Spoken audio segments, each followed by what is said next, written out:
I'm really sorry, but What? I just realized we're just going live on Twitch? YouTube now. Just Oh. now?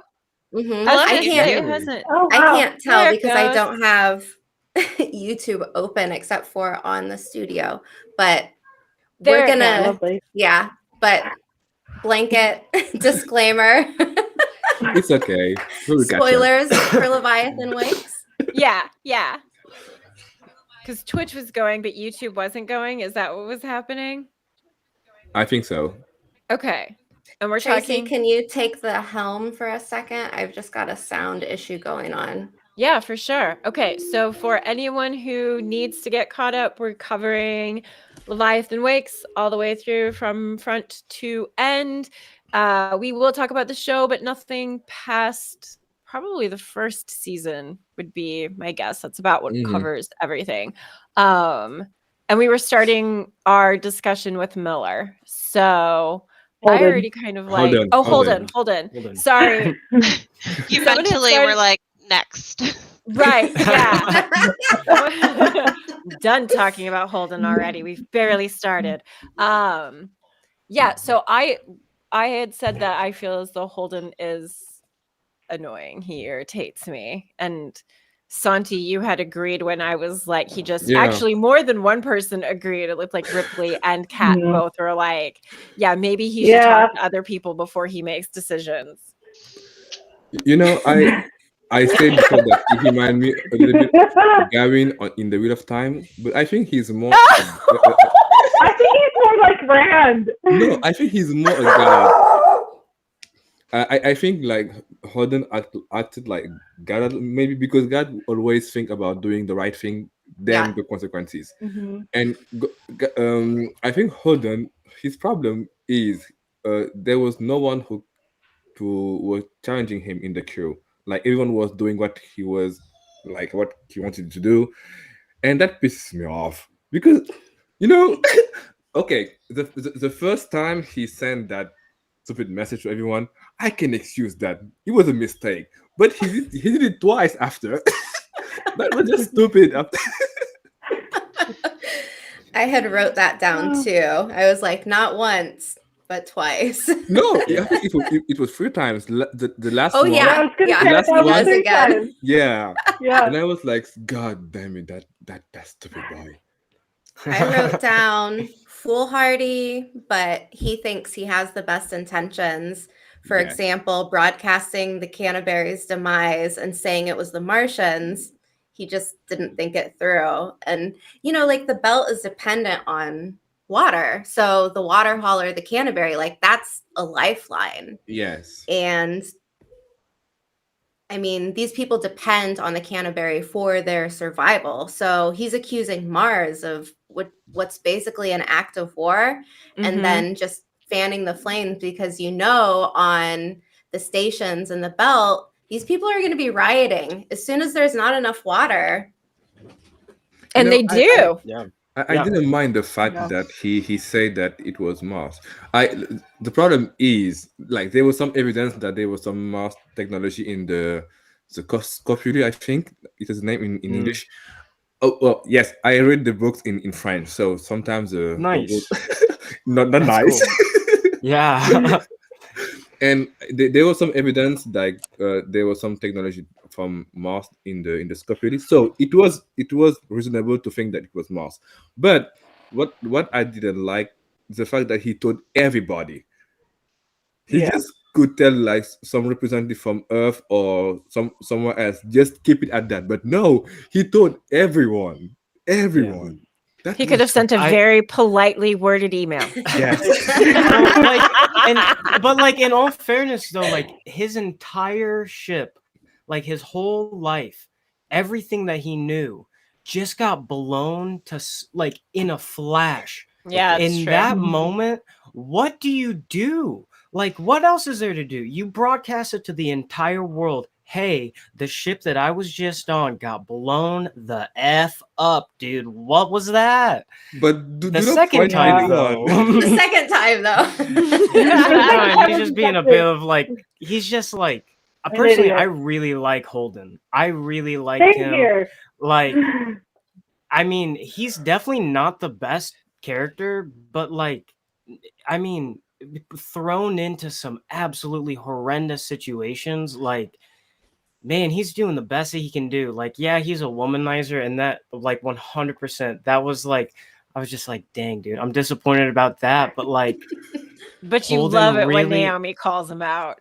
oh man, Oh, like when they're in the yes. sick bay, like, and he was like, Naomi, I think I love you, I think and I she love was like, you. I don't think you love me. Shut up. And I was like, yes, you tell him, man. Like, Holden, you're full of yourself so often. But like, yeah, I just feel like he's thrown into some horrible situations, and like Yeah.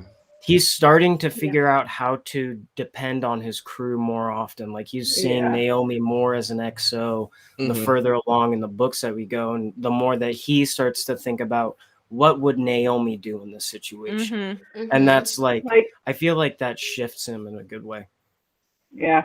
Like I actually don't feel too bad about Holden, you know?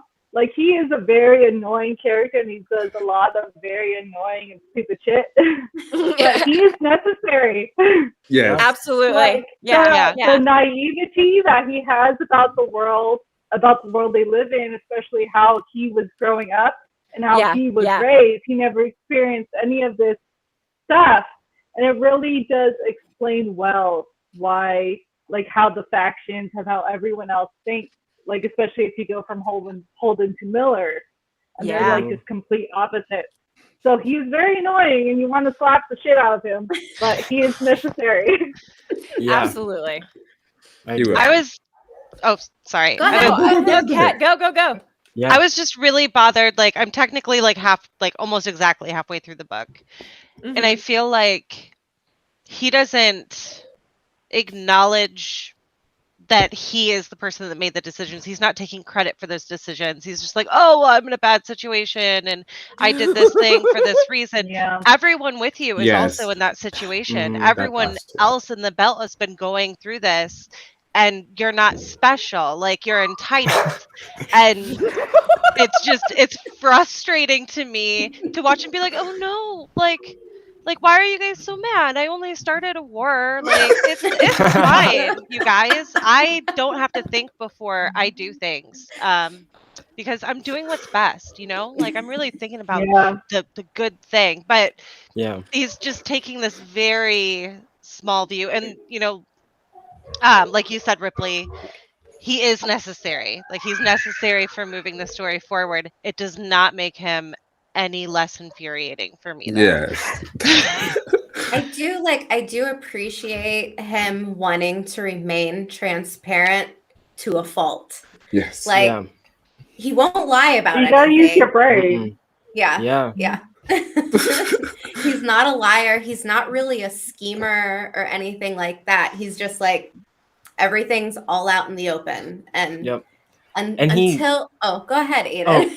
Oh, and he like openly talks about that with Miller. Like there's a conversation with him and Miller on on I think they're on the Rossi, and they're talking about like, what do we do with this data?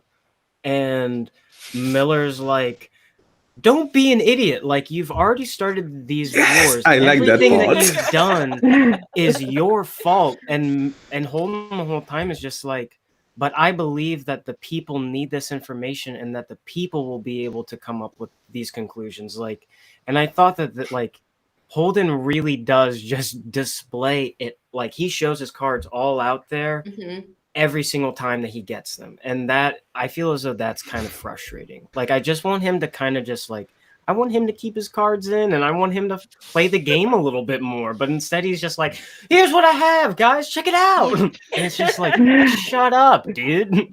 Sometimes just like thank God he's not like in the UN Council. He would do Yeah,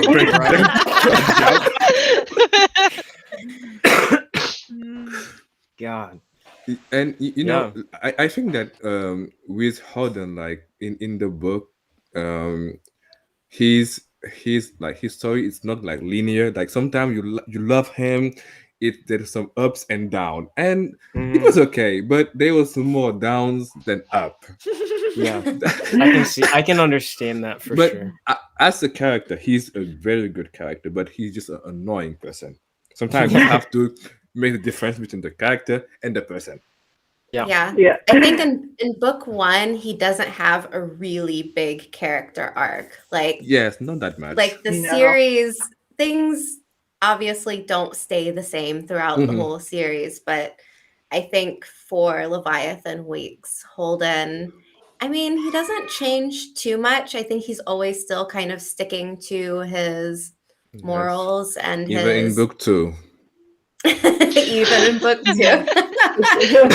He does. Spoilers, Santi. I'm Spoilers. not saying anything.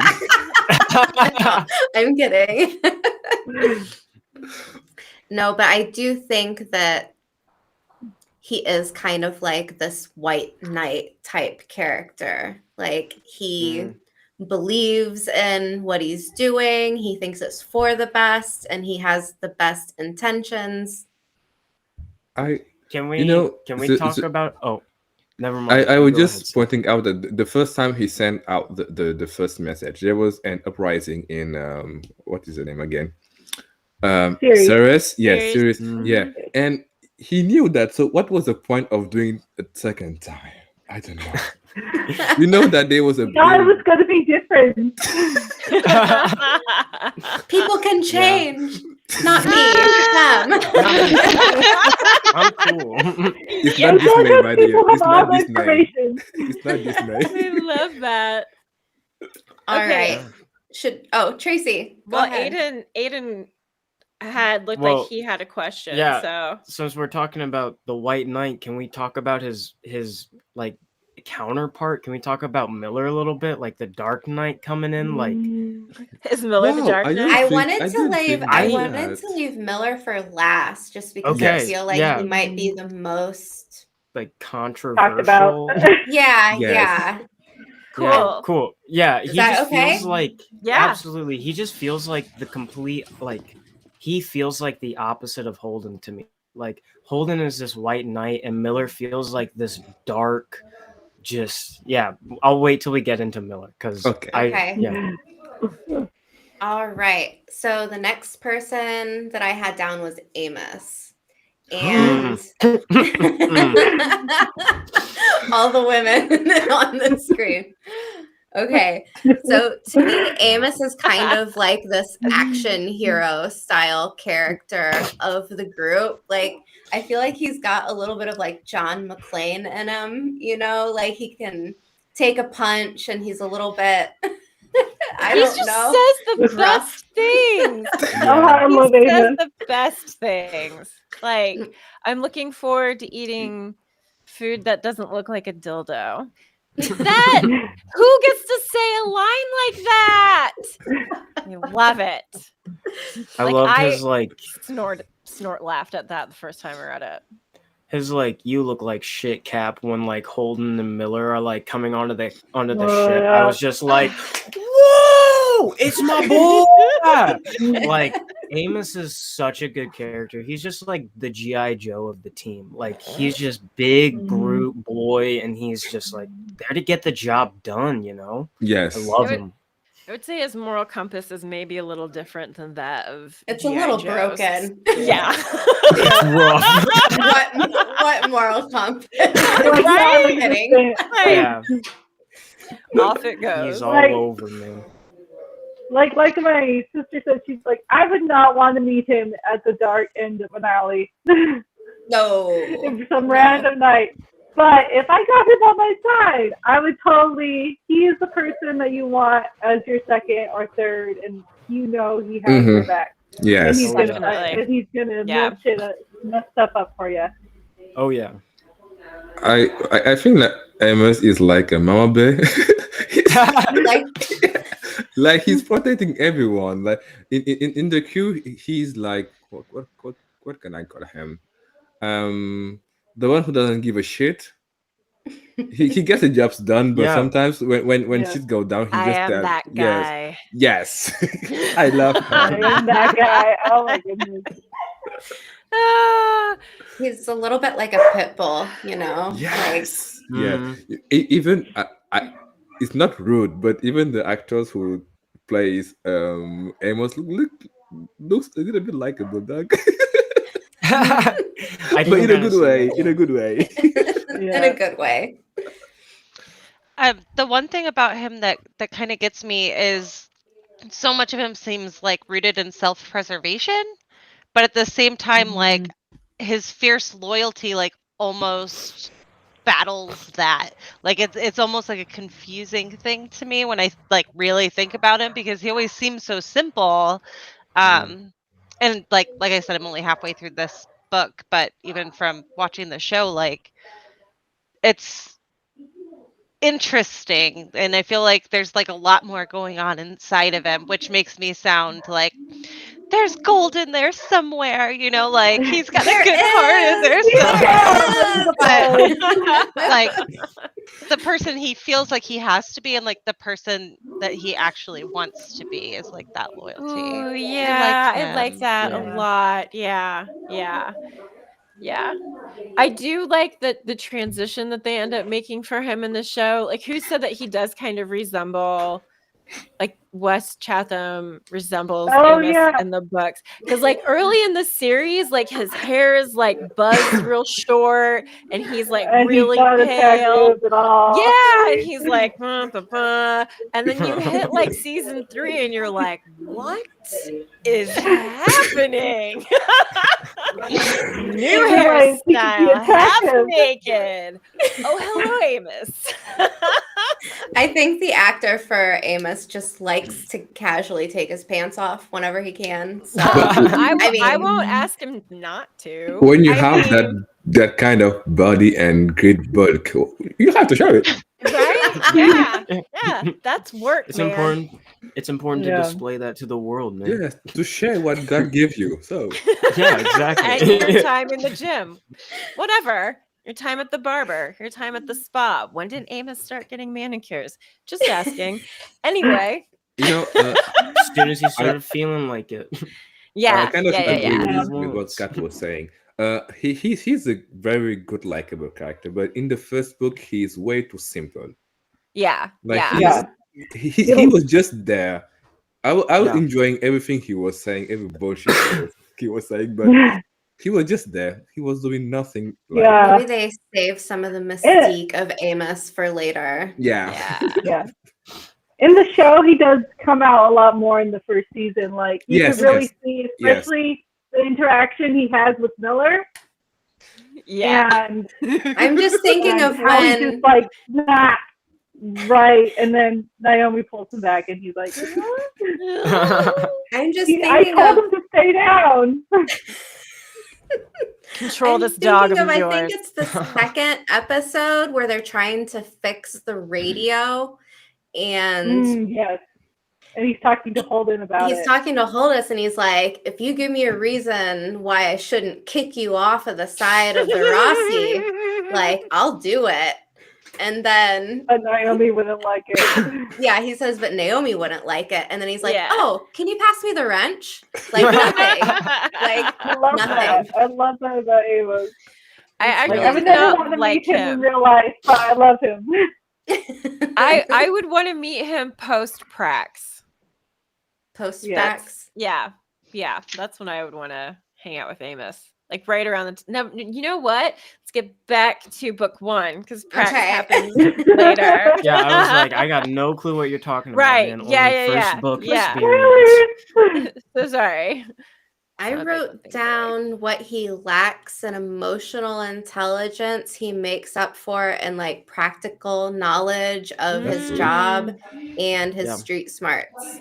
Yeah, yeah. And like when they get into the hotel where they find Julie and there's that gunfight, Oh, like man. Amos is the man in that situation. He's like, I got Mhm. this. He totally picks This them is- all out before anyone Yeah. does. Yeah. Yeah, he's Yeah. like already He's like like- pacing the room.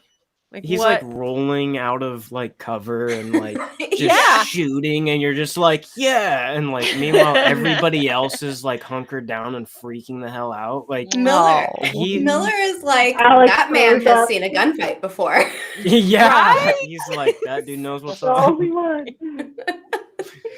So good. You know, at Yeah. that Good. point, I was afraid he was going to die. Yeah. I knew he was not going to because I watched the show So, but Right. you know, in the books, like the way the author are killing people, it's just sudden. You just wait one sentence, and the next one he's dead, just Yeah. like that. Yeah. Like, Yeah. what is the name of the medic again? Shed. Shed. Shed. Yeah, Ed, yes. it was horrible. I was reading in the last the last sentence it was like he was dead. So she was dead. He was When did that happen? Yeah. So when Yeah. Amos was like, shooting everyone, I was like, oh my god, he was going to die. I Yeah, know the especially since No. Go ahead. especially since how you said he was kind of not really brought to the forefront in the first book, like Yeah. Shed was, and then Shed's like just gone, and then you're like, Mm. oh my god, you're expecting Amos to not be there anymore. Yeah. That was traumatic. Shed. Yeah. Yes. Do we have Shed's any kind head. of That's like shocking. moment for Shed, or can we I just don't like think have a quick so. Do we like tribute for him raise right a now? glass to Shed? Yeah. And... To Shed. Is it okay if it's coffee? Sorry. Yeah, sure. Let's do it. Shed. What is that? It's a toy. He's like, I'll just grab something. Nice. Cheers to you too, pink Yeah. toy. To you, Shed. It's a toy. Mm-hmm. Yeah. Another- Funny. Oh, Shed dying was just such like that moment in the book was just so like It's so wild. whoa, like Yeah. and the description of it is just like Really and good. the way that the crew reacts to that moment, like they like throw some shit on the fucking hole right away and they're like sealing it up and you're just like holy shit, like they don't have any time to react but they're fucking going to it. Like just what an amazing crew, you know? Like I felt like that was one of the moments that really was like this is a crew that's going to make it somehow. Like they're going to be put through some trials, but fuck, dude. But remember who in the crew was actually reacting and doing things and who was just staring at the dead Naomi. guy? Yeah. And, Holden's like- "Oh, And he's just like, I know what they're doing. This isn't my fault." in all fairness, that's not that ain't Holden's like specialty. Like Naomi and my Amos, God. like they're fucking like Amos specifically is like, this is my job, you got it. And you're just like, yeah, you can do it. And Holden's just like, okay. Like that just happened. Let me grab a And popcorn and watch everything Yeah. goes down. And then everything goes down, man. Just God. record I think- everything. What a moment. I think that too, like, points to Amos's kind of lack of emotional intelligence, though. Like, his Yeah. crewmate is headless in this moment, but he has a job to do. And I'm not saying that, like, he's a cold or No, bad he's not. person. No. It's just like he's almost He's trained for this. Yes. Yeah. I think He's it's been like around when you are trauma in like the this. in the Yeah. army. Yeah. If you have a That's fallen it, soldier, man. you don't like just sit down and cry. You just go on and have to do the job you have to do. So I think He just that's puts it what we're away going to in a do. different spot. Yes. Yeah, exactly. Yeah. Never deal It with makes it. me think of like a trauma surgeon. Like if someone comes in and their leg is bent backwards, you're not like, oh my God. You're like, okay, we have to fix this now. Go. Yeah. Like Okay. it's just That's same Just thought. do it. Good thing I'm not a compartmentalizing. trauma Yeah. surgeon. But I Yeah, think like that's the word. I think after they settle down in the another ship, I think they kind of mourn the one they lost. I think, Yeah. but I don't think Amos little was bit. crying or anything. I don't think No, he but was, they sure were drinking. Yeah. Weren't Yeah, they? they Yeah. all like Yeah. sat around the table at the Rossi and they were like to Shed, man. Like I think. Yeah. poor guy. Just gone too soon. I mean, man, how helpful would he have been if like when they got radiated and shit? Like, dude, they were Yes. talking about it and they were like, man, where's Shed at? And even Miller's like, man, trying to put the pieces together, like this crew has lost some people, man. Like, yeah, it's pretty crazy. Yeah. Does anyone Anyway, have that's a my- favorite Amos moment before we move on? Yes. When Oh, he no. found out that Naomi and Holden were together. I love Oh. that part. I just You Like, know, I knew it. he was just like, okay, I knew it. Okay, we go on. He didn't give a shit about it. He doesn't care. Like, I think my favorite was probably when they were in the bar and he talks to the prostitute guy, and he's like, you know that other dude? He's like, I'm not interested, but that other dude's got a knife on him. Yeah. And then he explains that he grew up in this shit.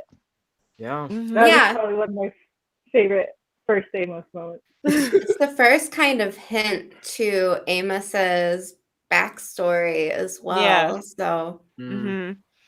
And it really says a lot about him that like he does not shy away from that, and he talks to someone about it and is looking out for them in a way. Like he didn't have to say anything, but he did.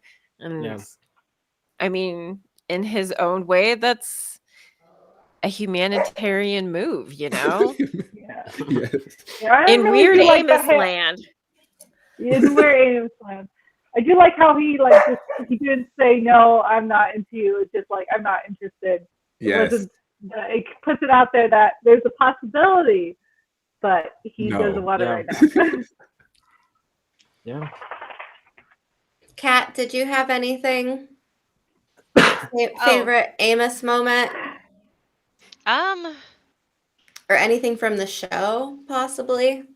I would say it's probably the same as Santi's, that, you know, his reaction to them dating, but like also what that says about him as a character, and kind of having like this setup where like just because it's a male and female character that have a close relationship doesn't mean it has to be romantic. Like I liked that about the love that. story.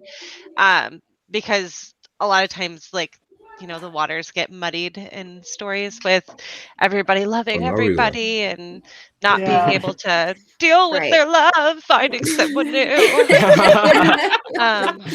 When like they don't clarify, they don't say like we've never had a romantic relationship, like they're just fine with it. So Yes. Mm-hmm. Yeah. I appreciate that Yeah. in the storytelling. You know, I do love the Yeah. writers, both the how casual they are with the characters. It's not like something they Yeah. force on them on anything, and I love that. Like it's just life. Yeah, just Yeah. yes. Yeah. Not every female and male relationship have to be like Yeah. lust or Yeah. sex, anything like that. So, Yeah, I do love Amos's and Naomi's relationship, especially when you first see them together. yes. And you just see the respect that Amos has for Naomi. And Yeah. it's not because she's even though she is in charge of him, it's not just that he knows that she could handle anything, and he's like, okay, this is my guiding light. Yep. Yeah. Yeah. They're a great pair. Yes. And there's nothing like romantic about it until Amos is like, I would do her if she would let me, but And even that's not necessarily romantic, you know? yeah. One of the moments that made me like laugh, and I probably shouldn't have laughed at it, but when they go back to the Anubis and they're checking out the ship, and the proto molecule has kind of like eaten everything, and weird body parts almost are like growing everywhere. And they realize like they need to get out of there at some point. And Amos is like, but there's weapons on this ship. And Holden is like, so what, Amos? Yeah. And Amos is like, well, we need to load the weapons onto the Rocinante. And Holden's like, no, Amos, like, see all of this? Like, gesturing wildly, like everything. Like, what do you want to do with this? Like, we can't get infected. We can't bring this onto our ship and risk infection. And Amos is like, I'll cut through it and just throw it out into space. And Holden is like, you're not cutting through body parts of infected protomolecule and throwing it into space, Amos. He's like, And I got this. okay, Captain. You know? All right. Yeah. I Yeah. guess. What that does remind me about is that when Amos first pronounces the Anubis, he pronounces it wrong, Anubis. And it does show that he wasn't educated. Like Miller pronounces it wrong as well. And he wasn't educated like Holden or anyone else. So it's a nice little backstory kind of hidden thing. Yeah, That I have that's a to good explain. point. Yeah. Yeah, like, cause my sister, she's like, "Why is he pronouncing it wrong?" I was like, "Oh, it's this." Nice. That's a cool little detail. Yeah, I didn't Yeah. catch that. I didn't catch that. I do like too when Holden says something like, it's not rocket science. And he Yeah. gets offended at first and he's like, no, Amos, you're a rocket scientist. Like hundreds of years ago, people would be throwing their children at you, like take them, like you'd be Teach like them. a god. Teach Yeah. them. Yes. Yeah. And so like I love that little fact about Amos where it's like, yeah, despite him kind of feeling more like a hand worker on the ship, Mhm. he is like intelligent and he does a really good job at what he's supposed to do. Like he's not Mhm. he's not He a, doesn't a half-ass dummy. it. Yeah. Yeah. That's a good point. Yeah. Oh, he's just so lovable. The Like a big Rossi's teddy doing like bear. high speed maneuvers and he's in the bowels of the ship, like Right. tearing things I out. got And this. yeah. Yeah. What a badass. Okay. Should we move to Naomi? Hey, Yes. just a question. Okay. Do you have some POVs of Amos in the next books? No? In book 5. Book 5. Okay.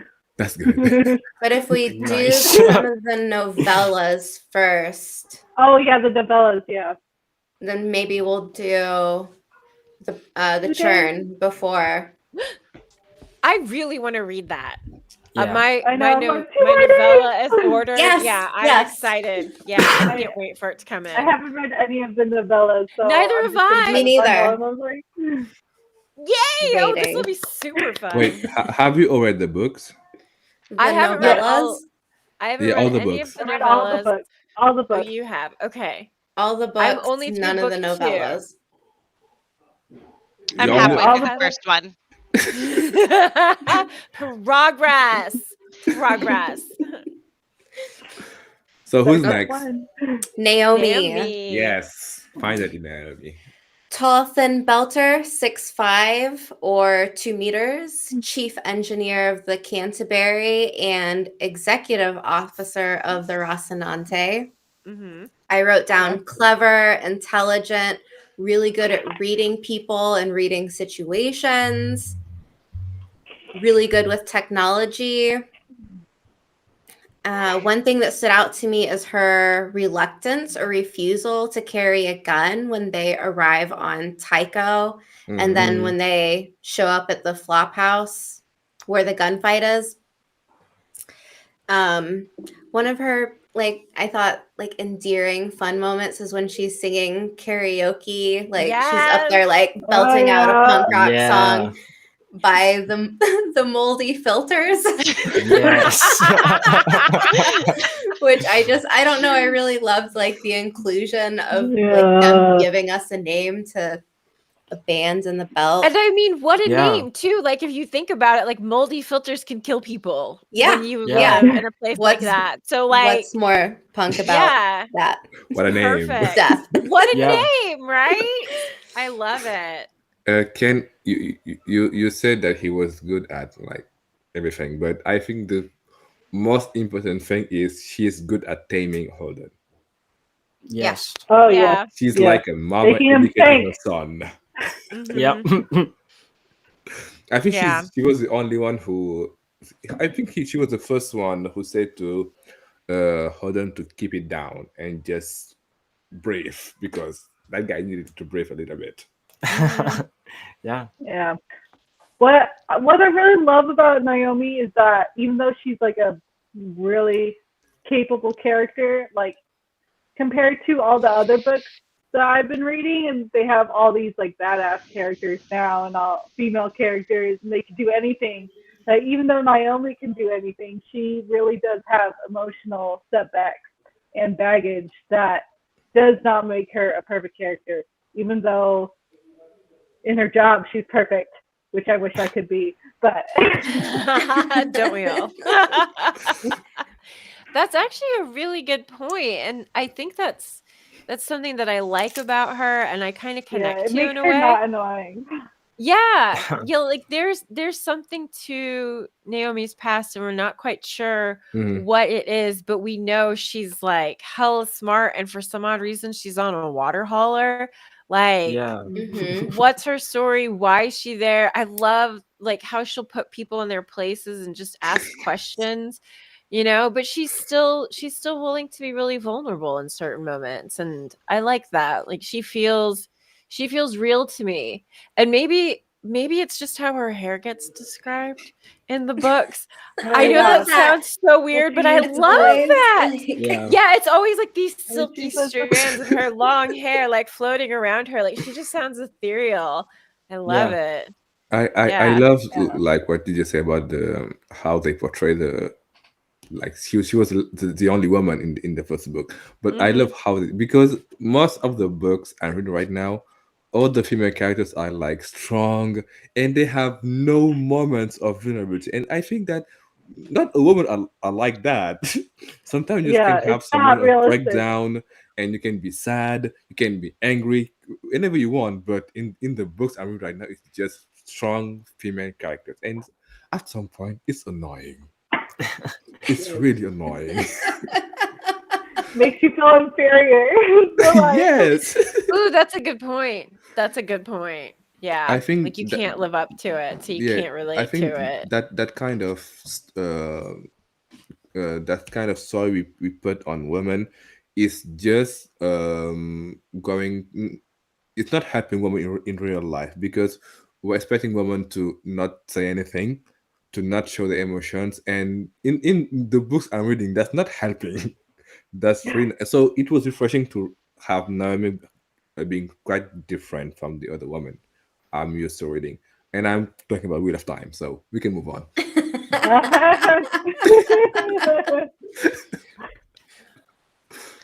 Kat, did you have anything about Naomi that you wanted to say?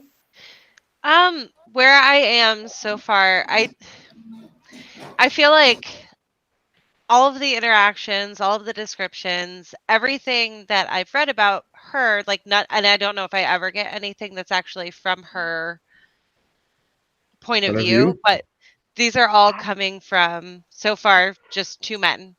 And like two very different men and two very different views, but like that's the only way that I've been able to see her so far. So I wrote that down too. Yeah, I That's almost a really good point. Yes. don't necessarily believe that they're rooted in like actual reality, but like just, however they'd interpret them, which is why I feel like there's so much more physical description. There's something they both describe her as like being traditionally unattractive in certain ways. Oh, yeah.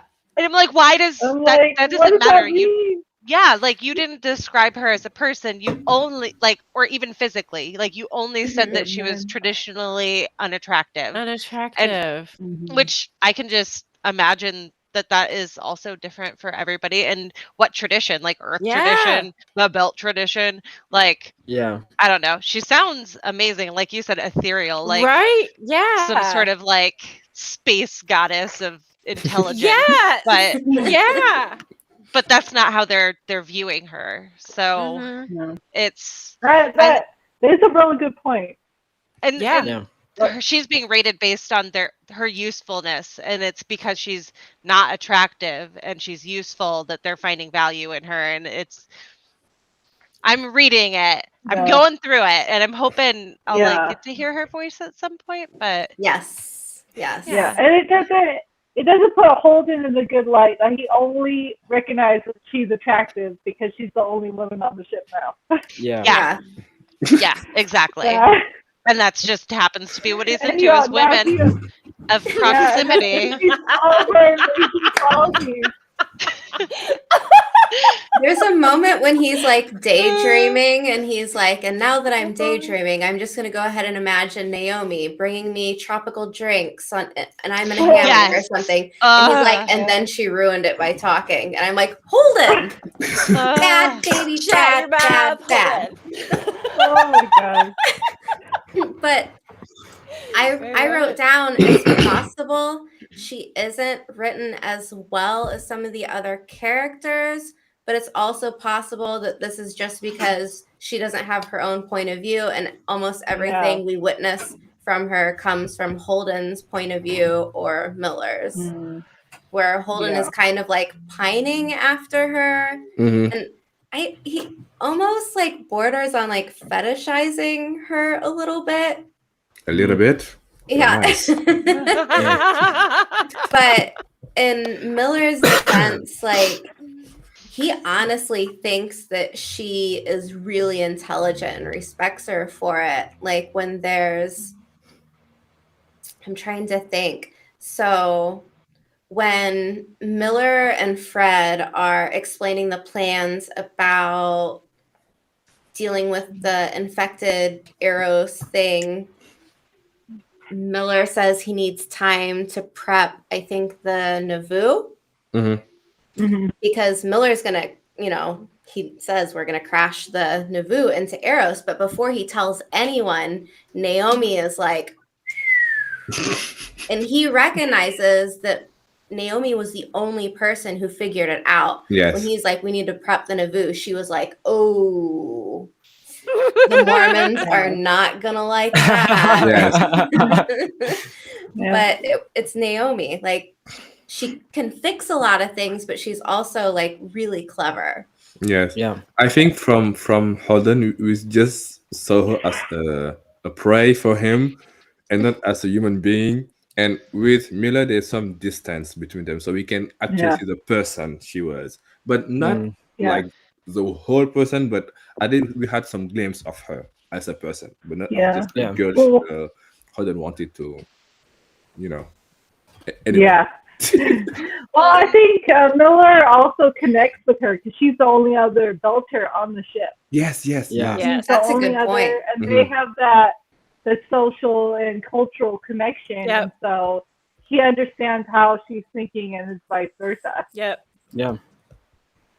Yeah, he actually seems to like see her as like a person, whereas like Holden, like you said, kind of fetishizes her a little bit. Like, it takes a while before he starts to see her as a person, but Miller sees her that way right away. Like, I love like the way that they communicate, like with their hands in a different way and whatnot, and like just the language and everything. And I'm sure we'll get into that later, but like, I don't know, there's something kind of graceful about it. Yeah, Naomi's always really graceful, like living in 0G. She is like an ethereal space I just lady. see her kind of like spinning around and gliding across like cargo I'm bays. just picturing her as an ice skater. Naomi going for the triple Lutz. That's the only figure Triple skating term I know. Yay! Thank you. You do one too. Awesome. It's awesome. Yeah. No, Aiden. Sorry, Tracy. Go ahead. Aiden wants to live in space too. I would live in space. Yeah. Why? I mean, genuinely, I don't know. I wouldn't, maybe, but Naomi as a character, I think I appreciate her being like the anchor of the ship. Yes. That's a good way of Everybody. putting Yeah, like Holden may be the like lead guy in charge on the ship and all, but like, is he? Pretty much everybody looks to Naomi, and even like, and Holden looks to Naomi. Like, Naomi is the voice in the back of his head that like later on in the books or in the book, you start to hear like Holden kind of start to think about things from a point of view that Naomi would think of it, and really starting to think about consequences for probably the first time in his life. And that's just kind of like, I appreciate her being around because she does that for the whole ship too. Like, it seems like she has like some really good one-off moments with other characters on the ship where she really is just like, she's keeping everybody together more than I think anybody else on the ship is, in my opinion. Yeah. Well said. Well said, Aiden. Should we move to Miller? Yes. Return to Can we Pochette. talk? Are we going to talk about Alex at all? We can. What to say I just about wanna- him? Oh, Yeah. The I mama love bear of the ship. Alex. What a badass Yes! ship captain, man. Okay. Like, Pilot. yeah. I pilot. love Santi's face. pilot. Santi's like, God, I could give a fuck about Alex. I wrote one sentence down for Alex. Ah, No. Okay. I love Alex. He's like the one that always tries to keep his little family together, and he's like, Yeah. that's the shit relationship person. He's I feel like he's always "We gotta doing the do emotional family labor. yes. Yeah. He's like, I gotta fix this. We gotta fix this, Amos. Mommy We and ha- Daddy are fighting again. I'll go make lasagna. Yeah. But no, like that's what like Adrian in chat was saying something about Naomi being the peace bringer, which made me think of like what Aiden was saying, like her Yeah. being a voice of reason. And I was like, Alex is the I'll bring peace through food love person. Like everyone has to be passive, happy. Yeah, and like he just love. he just wants everything to be okay. Like he wants it to be chill and laid back. And then but then when like they need him, he still stays like calm. Like I don't think Man. does Yeah. Alex ever like freak out at No, anything? He and does. I and know. He does. Really? Gun fight Later. in the hotel. In the Yeah. later. Yeah. He's Oh, like freaked yeah. out. He just Yeah. completely like Oh. loses it, which Yeah. is like Oh. my favorite. Yeah. That's my favorite Alex. And moment. he throws up in the bathroom. He's like, Yeah. oh shit. It was probably lasagna. Nice. The cheese ain't real. Yeah. you know, Meat I ain't I real. found Alex to be a little bit like blind. He was, I don't know, he had no personality for me. I was just Very reading him. background character. in Amos this Yes. is background character, but he was interesting to to read. Yeah. But Alex, he was just okay. I'm here. I'm doing my job. Yeah. So just leave me in peace. Okay, I'm just going to leave Yeah. you in peace. I Well, their like, in the different show, perspectives. I feel like you get different perspectives of Alex in the show because, like, Yes. after, like, he agonizes over the little things, and like after the battle, he goes back up into the ship, and Yeah. he's like, "We'll replay it over and over again, so he won't lose the people, Mhm. so he could do everything." Like he Yeah. just feels so bad after the whole fight in whatever that station was. I can't remember. I can't When they either. go after the Io? Protogen people. Io. No, No, that's on the, Hoth? when they go. Yeah, I think it's Haas when they go after the Protogen people in the Yeah. Yeah. raid. Oh, And he okay. loses the pod, yeah. and he Yeah. goes back in the ship. He's going, "We're gonna replay it over until I get this perfect." Because he's Yeah. not a battle. Before this, he wasn't a battle Mm-mm. pilot. He was just a cargo carrier going back Yep. and forth. And so being on the Rossi, I love his relationship with the Rossi. It's And so how he Yeah. talks to cute. her. Yes. Yeah. I almost And put the he's Rossi like, down as "We," a and he was character. just like, "We, Yes. You could we." have. We could still talk about the Rocinante as a character because wow. Wait, I wait. feel The way like they with describe it. Sansi. I'm confused. What was the first ship they went in after The this? Canterbury. No, the Canterbury, after the Canterbury was destroyed. The Was it- Doninger. the Donninger. It goes the Canterbury, Doninger, the and Knight, then the the The Doninger, night, the the Tachi. night, the night. The And then the Knight, the Tachi Knight. becomes the Rocinante. Okay, okay. Yeah. Check me out remembering shit. Oh yeah. Sorry, that's rare. I need to celebrate.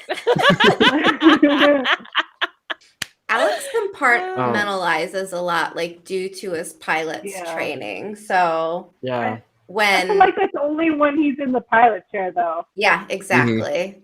Yes. When, I was Everything else. I was is gonna.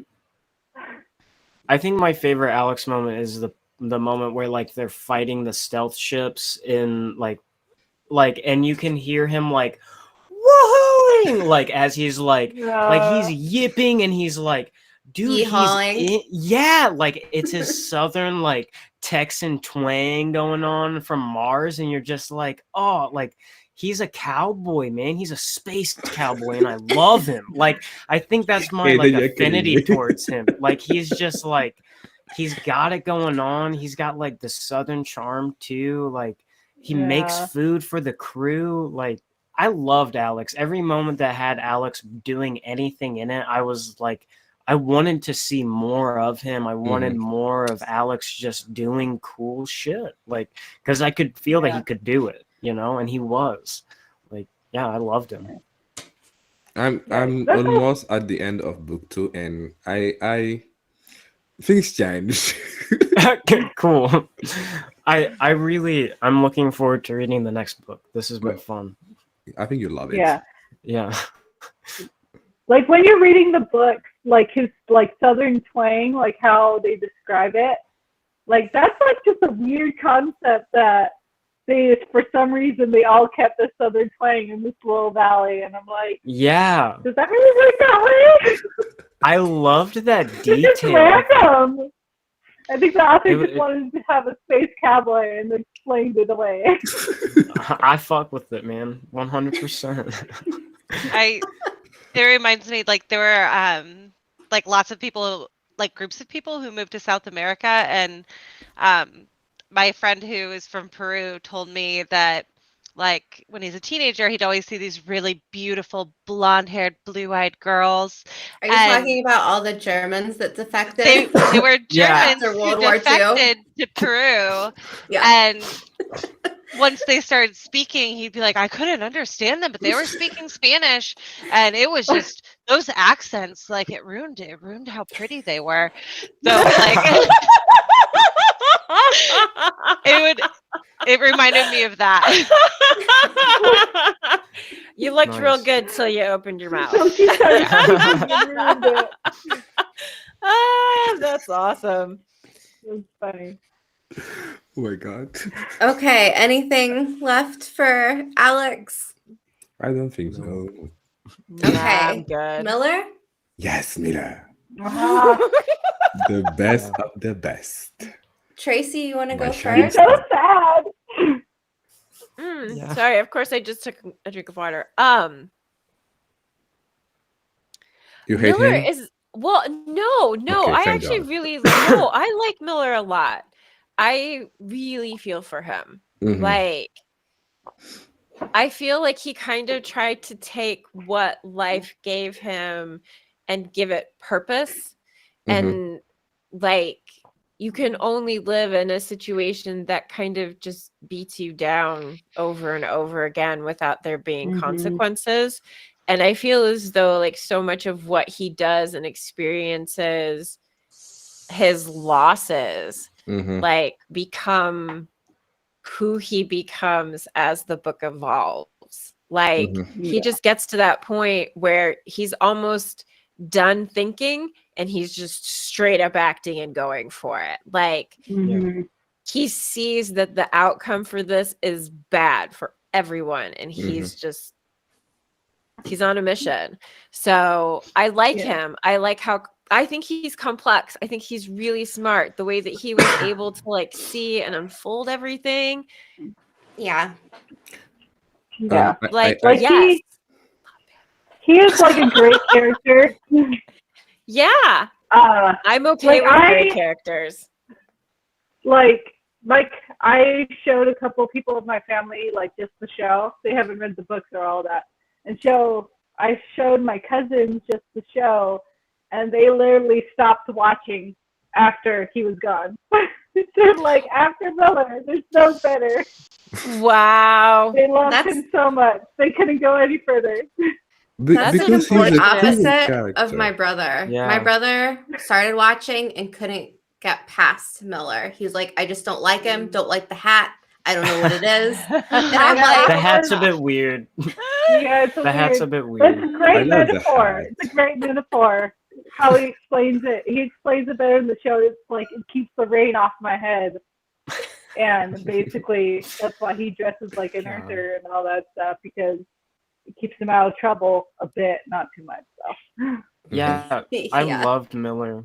Miller was probably one of my favorite characters in the book. Like, he had so many like cool moments where I was just like, damn, but also so many moments where he was like literally at rock bottom, Yes. and you felt it Mhm. with Oh my him, God. like, and like the moment where he gets accepted onto the Rocinante crew Yes, and that he broke my He almost cries, cries. like Oh, I like held the book for a moment and I was just like, Miller, like, I love you, man. You poor soul. Like, yeah, just like, I don't know. He was dark and dingy, but fuck, mhm. man, he had it going on, man. Loved Yes. that Mhm. guy. Like, I just wanted to say, because we were talking on that about the hat, and I don't want to move past it too quickly. Adrian said that his hat is his social shield, and I like Yeah. that yeah, thought. yeah. It Yeah. when he says it keeps the rain off my head, he's literally describing why he became a cop, because Yeah. he's not the one being kicked anymore. It keeps him Mhm. protected. And then, as you see, when he takes the hat off after going Yeah. after Julie, he's letting the ship fly, and he's Yeah. like, Yeah. I don't need protection Ooh. anymore, and I'm gonna die. I love that. I love that. Thank you, Adrian. That was so good. Okay. Yeah. Yeah. I think he takes Sorry. a little bit of a turning point. Like at first, he's fairly like capable in maneuvering and doing things and detecting. And after Musk is like, yeah, Miller, you're the Yeah. station joke. Ugh. Mhm. Then he kind of takes a Yeah. turn and he's just barely holding it together. I mean, he's drinking Yeah. a lot and Yep. he kind More of than sees he usually himself does. as worthless. Like he Mhm. doesn't see himself as of worth, I feel like, after this moment. And it's really hard Yes. to Yeah, read. it Yeah. hurts. And Yeah. I Yeah. I think like he was in the rock bottom from the beginning of the book. Like Yeah. Yeah. I feel like I he feel like he's saw her just marriage as barely holding on. yes. I think like the failure of his marriage. Like I think it was the only motivation like he had to find Juliet and do what he was doing. I feel like he was trying to do something good to compensate the failure of his marriage, and that was sad. I think like Interesting. Yeah. that's how I saw it. Like he was just Yeah. trying to do better and just Nice. Yeah. yes, and that was just sad for him. I Yeah. saw it as Mhm. like her being like the case that he just refuses to let go of. Mhm. Like I think he's at first he sees Julie as an idea, Mhm. Mhm. and then as it goes on, she becomes a person and he becomes infatuated with this Yes. person. So first he's Yeah. infatuated with the idea of her, and then she becomes real, Mhm. Yeah. even Too though, much real for him. yeah. Yeah. And all Huh. the only thing for me with Miller was like all the like faint characters that were in the background of his mind like really started to kind of piss me off. Like his obsession with Mm. Juliet Mao, like it felt kind of gross at points. Like he was like, I'm in love with this 19-year-old No, girl. And I I was don't like, think He so. he acknowledges it.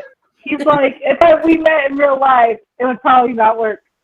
yeah, but it just like every time that it shows up in the book, like there's just like this weird bit of like kind of grossness that I feel on the inside because it's just like, Miller, I want you to focus on something else and make your life better because this is just gonna go bad, dog. Like, and it does. Like he Rude. hops on the I Juliet Mount case and it just one after another. He just like, I mean, at least he meets up with Holden and crew, but like, I don't know if that's much understand better than where what he you are ends up. saying, but you know, sometimes in life when things like are just the worst, you just need one thing to focus on, and you think it's the better thing to do, just to like forget everything the shit around you. Yeah. And that Yeah. was the case with Miller. Julie was the Mhm. only thing like he had at that moment to had like a kind of better life after his many failures, and I don't blame him. It was kind of creepy, but Yeah.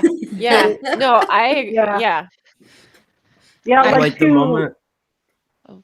No, go ahead, please. Sorry. like to say from the book how about you were saying like his divorce really drove him into this area, like when he's talking to Muse and that they literally gave him the case because it's a throwaway. They're never gonna. They thought he would And fail. he's like, Yeah. and she's like, so you pick a guy who may be, he used to be good, but he got divorced. Start hitting the bottle.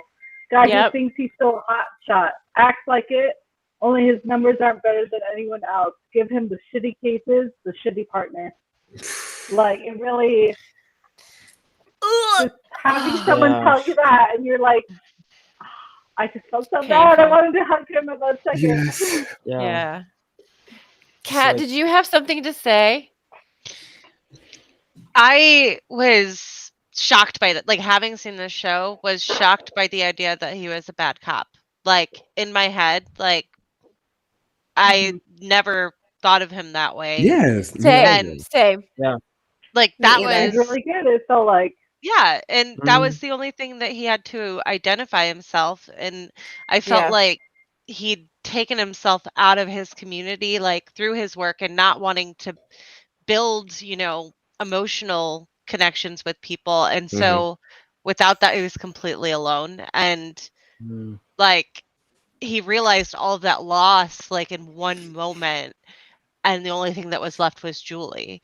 So like, it's just like, I don't know. I couldn't help but like feel for him. Yes. And like, kind of like I understand what it's like to just like fall into like this hole and just be like, there's nothing.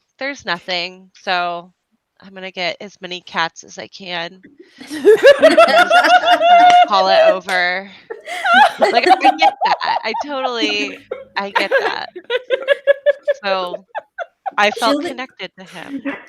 Julie's a little bit of his, I don't know, like, sense of what a human should feel, like his connection to empathy almost. Yes. Yeah. Because, you know, like, he's a superior. That woman, she was awful. Like, every day she was reminding him, you are a failure. And what kind of, like, superior you have to be? She was a shitty one. I hate that kind of boss. Like, every day they remind you are not doing enough.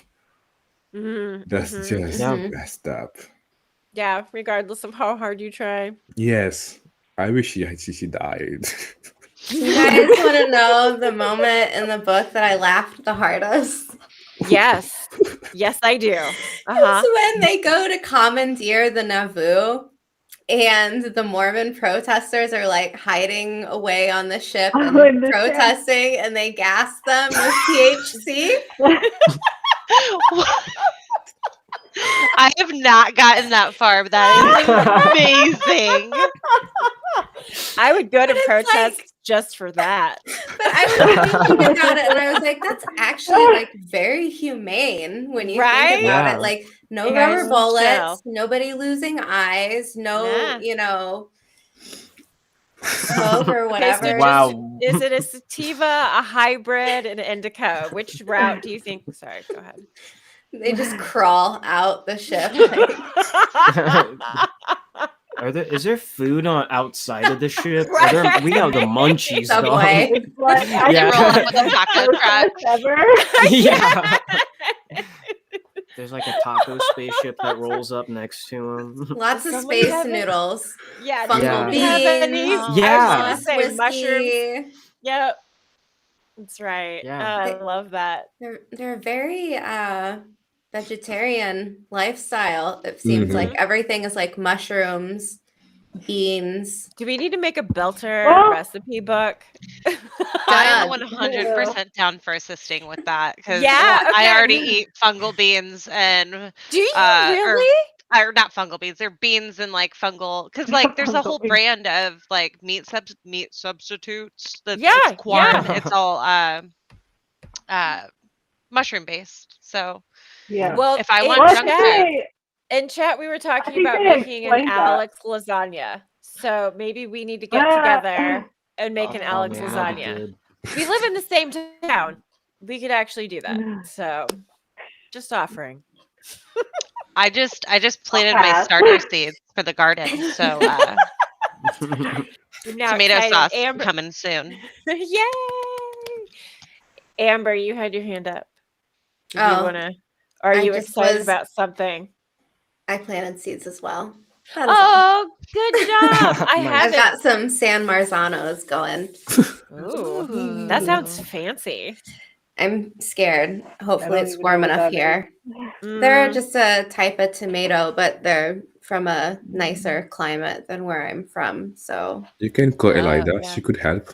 Elida, make the gardens bloom for me in winter. That's We're how she trying does to it, actually. I'm trying to see if there's anything that I skipped with my You- Miller stuff. You asked me a good question on Discord about Miller. When you asked that if he knew he was going to die when he went on that ship, and I On the don't. drop ship. Yes, In the like book, yeah, did, I feel did, like. yes, I felt like he knew there was no turning back for him. Like it was just something suicidal. Like he was just going to die, and he didn't mind at all. And that guy is just. I don't know where he lost like he's willing to live, but he lost it. Yeah. Yeah. I don't know when, but I agree. Yeah, when he started to bond with Horden crew, I was like, okay, there's some hope that he's going to get on life and things like that. But after the shit started to go down again, and I was like at this point, either he's going to die or he's just going to do something else. Yeah. It was like that last part on the like watching Eros fly in on Yes. Venus, like I just like remember holding my book and just like being like no God damn it. Like one of My my heart made favorite that fake characters. sound.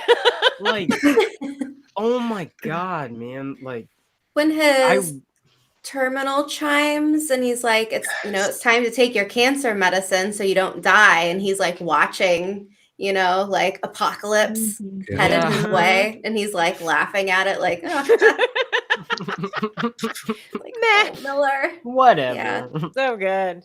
Even if you know that in the show, because I watched the show first, even Mhm. the fact that I knew he died, I had some little hope he was going to live. Maybe the book is different. Maybe. Yeah. Maybe by sheer will, I will change the ending. Yes, What season are you on, Santi? I finished last night at season 4. Oh, okay. Yes, and That I don't show's know. so I just good. want to start season 5 this night, but I have 2 exams tomorrow, so not not. Oh, good luck with your exams. luck. Good Thank luck. you. You're welcome. Yeah. I think my favorite Miller moment in the book was probably when they go out into the first riot on Ceres, and he like he's just like boop, and then the fucking dude's knee gets shot out from under him, and he's just like, "What up, biatch?" Like that moment was where I got hooked on the book. Like I was just like, "This book is amazing!" Like it felt so amazing. Like just watching Miller like what felt like be such a good cop, and like I 100% agree with Kat earlier with like. Yeah, I thought that Miller was a good cop. I didn't think that he was bad. It seemed like he was really good at his job. He was on the Julie Mao case and he was figuring it out. Like, and to his boss's like disbelief, he's like, it's almost like he did too good. And she's like, yeah, what do I do? Yeah, right? Oh, look, you Like- uncovered this thing you never should have known about. Yeah. You suck at your job. Get out. Yeah. And I also like the addition in the book that when Miller comes back the day after, that the dude who got his knees shot out has brand new kneecaps implanted in him. And I just loved that detail. Like I was just like, I don't know, that whole moment, like seeing the first reaction on Ceres of like riots breaking out was just it felt real. It felt like they captured those moments really well, in my opinion. I loved it. It was great. I think used there and in our Discord was like space zombies. I did not see that coming. Oh, that's good. Yeah. At first, I didn't think that they were zombies. I had to, because sometimes when I read, I can't read, but I don't absorb what I'm reading, so I have to go back again and read. And Me I too. was Yeah. Yeah. at that point, I didn't get that they were humans. I thought it was just some like products that have the shapes of humans. Yeah. Yeah. Okay. Yeah. I didn't think Yeah. they were zombies, but after that, I got it. I got it.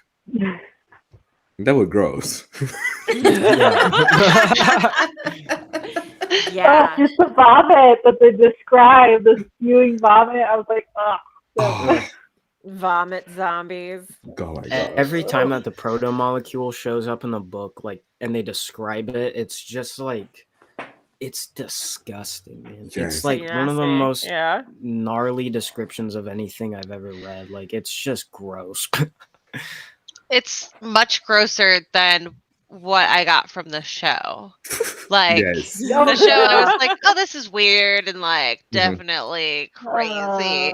But yeah, in they the didn't have the vomit in the show. yeah, ugh. I wish they had.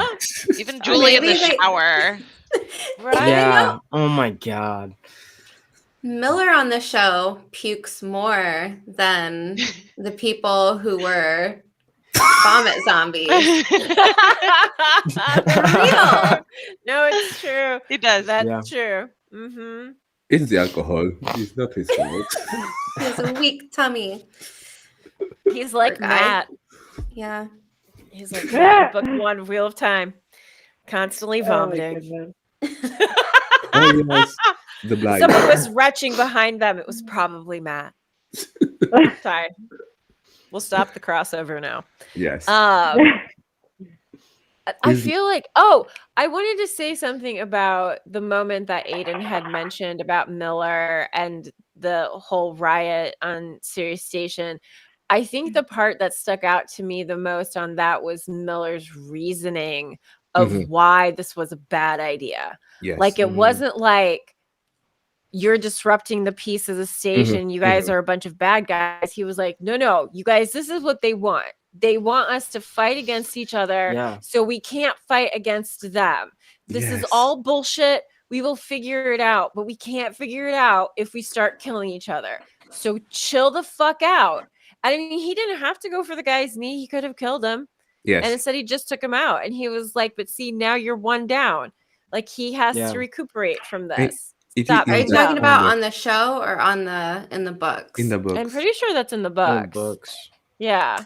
Okay. It's that kind And- of moment where I'm like, how can you call him a bad cop? He's doing a pretty damn good job. Yeah. Yeah. He And, like- sees through a lot of the layers Yes. of what's happening.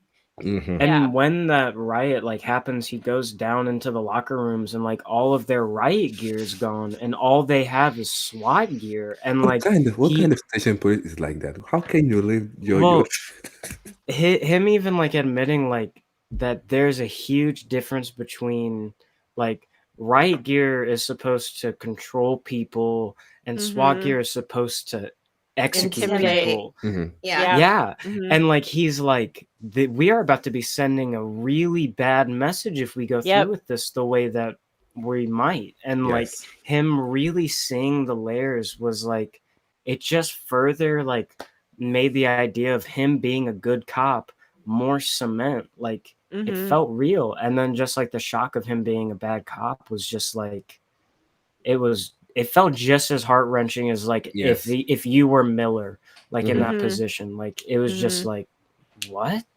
Like fuck you. Yes, fuck you. Suck it, Captain Shadid. Okay, sorry. Yeah. Yeah. You're wrong. Boo, Man, shitty. poor boo. guy. That could be Boom. another coffee mug. There's even the Shadid moment, sucks. like the aftermath of the gunfight on Eros, where the Mhm. Flophouse moment, where Miller interrupts Holden and the Rossi crew, but he sees everything and sizes everyone up immediately with total clarity. Like Yeah. he notices Holden has a face bad at hiding things, so he thinks that like Holden is like completely translucent, which he is. He like is. Yeah. yes. Mhm. So check. He notices that Amos is the only one who's seen a gunfight before. Check. Check, and he's double check. experienced with it. So Yeah. check. Right. He notices that Alex is panicked and losing control. He pukes later, so check. Naomi's hands are steady, and he thinks that she has the best instincts of all of them. So check again. So it's like he picks up on everything like really quickly, really fast. and he also like sees without looking. Like all of the commotion is going on around him, and he's looking at everything but nothing in particular. If that makes sense. Yes. The more that we talk about it, the more I'm like, was he being gaslit? We being gaslit with him? What is happening? Yeah. We might be. There are a lot of strings being pulled in this moment. So maybe I'm sticking to it. I think Miller's a good guy. Yeah. Yes, I agree. Yeah. Like my heart just goes out to him so hard. I'm like, you deserve better than this, man. Yes. And he sees all those strings being pulled. Like he has that conversation with Holden on the ship, and he's like, you have been wrong every single time. Like all these things it's that not my you fault. think. Yeah. And they point to other Thank you, things, Kat. and Thank he's you. like, pay attention, dude. And you're just like, it's amazing to see that Miller does see. He sees the bigger picture in all this. And it's such a huge loss, like in my opinion, to see him go, because it felt like he might have been the one person that we have any experience with who sees it all, who has had this experience. I'm interested to see in the second book how Holden and the crew really respond to this, because this is big. Like this sucks. Yeah. I don't know. I mean, okay, I won't say anything. I don't want to like spoil anything. I did really like when Miller is like sizing everyone up. He's like focusing on Amos for just a second, and he's like, I'd love to run a background check on this guy. Like, I'm sure it would be very interesting. Or very empty. Oh, yeah. Suspicious. Suspicious. Very sus. Yeah. 100%. I think my favorite moment of him, it was not something that epic. It was just the moment like Holden told him he was a part of the crew, and he felt like accepted. And that part brutal. It was really well written, that part, and I loved it. Yeah, it was good. So, do we want to move on? I'm sure there will be more Miller moments to come. Was there anything that anybody wanted to add before we? I'm good. So this one was basically just like standout moments from the book or things that you really appreciated. Catherine, you're only halfway through, so you'll have to choose from the beginning point or from the halfway point. But yeah, goodness. No pressure. we can come back around. You wanna? Yeah. I just, so far for me, like the biggest standout really has been like Miller making the realization that he is not what he, has imagined himself to be. But for a lot of it, like, because I saw the show before I started reading the book, I didn't expect everybody to be so like simple starting out, and I feel like that's because characters change as the story is told, so I feel like I'm getting these like teeny tiny little snippets of them and like who they're going to be, but yeah, so far it's just that Miller moment, my little broken heart. Poor little Miller. Yeah. I think for like like unexpected things. The ending of him actually getting to hold Julie's hand and be Yeah. like, "Hey, Mhm. kid, you can't go home. You can't do it." And I'm Mm, just So like, heartbreaking. Yeah. that was rough. That was rough. right? But I mean, who else would have figured it out? Who else would have gone in there in the first place? Yes. Yeah. Like, he was listening to Eros talk and he pulled it all together and was like, we have a problem. Yeah. Julie is flying Eros. She's Everyone was flying. like, Yeah. this guy I'm is gonna go going try to to get. talk to her. That was the Like, moment where I was like, oh my gosh. Oh my gosh. right? Yeah. Oh my gosh. I was like, what? I was reading it and I was just like, what? She's Yeah. flying and she's wanting to go home. Mhm. But home is Earth and she's a space station now. So that's kind of bad news bears, huh? Like, home fuck. is Earth and she's a space station. Like, and just The like the logistics. conversation that Miller has with her and like he like kisses her hand and like It's so sweet. it just like that whole moment I was just like, no, it was just so well written and I loved every moment of that, like because you could feel like you felt like Miller's realization of like, oh, wait a second, this is Julie. And that's crazy. Like I don't think I was expecting that at all. Mhm. But yeah. I like how he said that when he was looking at her, she looked different than he had built her up to be in his mind. So Yeah. he had like put her on this pedestal and she was, like always floating with this perfect no gravity mermaid hair. And when he's looking at her, he's like, she like looks a little bit different. He's kind of just, I don't know, he's just going down with the ship. Man, it's hard. Yeah, it's in that moment it feels as though the relationship kind of like stops feeling a little creepy. Yeah. And it feels like what Miller has put himself through has made him the perfect sympathetic person to be next to Julie in this moment. Like, Ooh, yeah. he knows a lot about her backstory, why she wants to go home, what the Razorback is. Like, Yeah. he knows these things about her, and like he's read her emails, like the messages to her mom, where like It's the like first one is cheering like, her on. yeah, he's like, that's my girl, like he That's my knows Julie. she's a fighter, she's got a mission, and she's going to understand that if she goes home, she's going to hurt a lot of people, and that is the exact opposite of who Julie Mao is. He knows her. Like, it's just, oh, my heart hurts.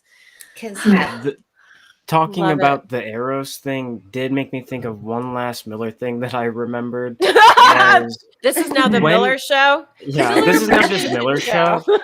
When Miller is walking down the hallway to go see Julie, like in Eros, he turns back and instead of it being his wife or like his ex-wife or Julie, it's Holden that's behind him. It's Holden that's talking to him now. And that to me felt like such a unique moment of just like we've seen these different people that like we don't really know be the forefront of Miller's mind, but now it's somebody that we've built such a tight relationship with that is also like the voice of reason in Miller's head. And that felt so cool to hear Holden in Miller's mind and like him be like, you just got to do this. And like, it felt so like, I don't know, that moment to me felt, it was unique. It felt kind of interesting and it felt like it was noteworthy that it was Holden and nobody else for him. I don't know. It just felt cool. Good observation. Thanks. Who's next? Ripley. Love this book.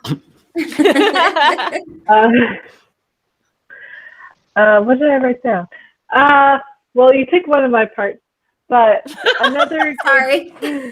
Standout moment was when Naomi does turn down Holden, like her reasoning for it, like how she says it's because you build up this whole romantic relationship and why you want to have sex with me, and then later in the book, and Holden's like, "Oh, I got no chance," and she's like, "Do you want to go to my room?" He's like, and that's what? that's when Holden realizes, oh, she's saying because I don't have to build a relationship. She's like, I just want you to admit that you want to have sex with me. And I want to have sex with you. I said that before. So I just love how she's like, just put it out front. Don't make this whole fantasy about our relationship that I've Yeah. seen I like you do that. before. Yeah. Yeah. Like she does, she admits that she's like, okay, I also want to have this like cardinal relationship with you as well. We don't have to build this whole relationship around it. Very sex positive, Naomi. I'm here Yeah. Yeah. I think it's me right now. Okay. Yeah? It's not a great moment, but when I started the show, I thought that it was just going to be a classic thing with Earth going on war with against Mars, and when they found out that Mars was not behind any of this, and there was a bigger project. I think that was the Yeah. part where I Yeah. would just hook up in the story. It was, Yeah. but because I would just think that okay, Earth are going to attack Mars, and there was going to be a big war. Everything was fighting. Someone, people would choose side, everything like that. But when Miller and Holden and his crew were on the MCRN, and they were told that they had nothing to do about it, and someone just attacked the ship, and Yao, I think it was her name, Yao, the captain of the ship, Yeah. she decided to just blow up all the ship and save Holden and his crew so they can go and inform everyone. And that part was just mind blowing. That was Yeah. so cool. Those soldiers, I was like, Yes. get They- it. Get it. Damn. That, Damn. that So was good. that was a Sorry. part where I was like, Holden, take notes. These are people who know Right? the jobs. Yeah. It's really Yeah. great. I think that was a part in the book where I couldn't put it down. I just like Yep. flew over the book. It Yep. was just great. Yeah. Yeah. Yeah, I it's love like the MCRN soldiers. Yes. All of them. they're really They're just cool. like, At first, I thought it was like And politics. I was sad that Kitty died. It was like the one that went with Holden and the other. Oh, yes. yeah. I was like, okay, we have a Lopez. new member, and just he Yeah. died. Okay, another one. Guess Yeah. not. Yeah, I wanted to say that I think that like at first I was like, oh, okay, like politics, we've got Earth, we've got the belt, we've got Mars, like this is interesting. But then like it turns into this big conspiracy and like Yes. things get really twisted. And I think like Santi, that was the part where I was like, this was the hook for me, where I was Yes. like, okay, I- okay. I think it was at that moment I knew why George R. What, Martin loved the Tracy? book. What is it? You can't say the hook without me immediately going, New Spring. I'm sorry. We can move forward now. I can't help it. Just hold your book. I am. Cradle I it. love it. It's so pink and soft. is really I love it. beautiful. It's so pretty. I I hope know they why do something Martin this cool for the loved next this one. series. I know why What? now. Why? George Martin said that it was one of the best sci-fi books, and I know why. This man loved twists and conspiracy theories, and because the writer was one of the writers for The Expanse worked for George. yes, Yep. Mm-hmm.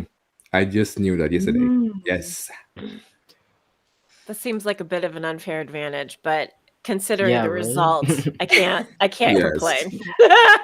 Hooray! I'm glad it worked out so well. Did everyone go already? don't know if Kat has. Yes, I think Kat. Did you? Kat Kat? was I went first. first, right? You Kat started. did. Yes. I do have one more thing though. Stop the wine, Please. Tracy.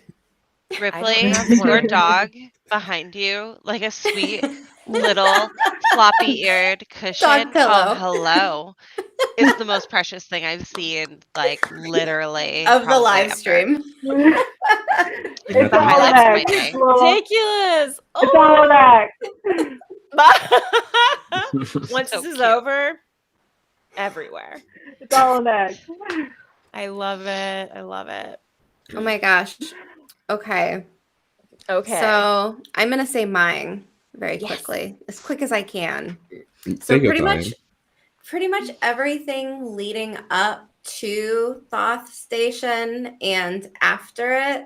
So I really liked when we are getting Excuse all me. of okay? yeah. What station? Because the name is different in the. Oh. What is it in French? Which one?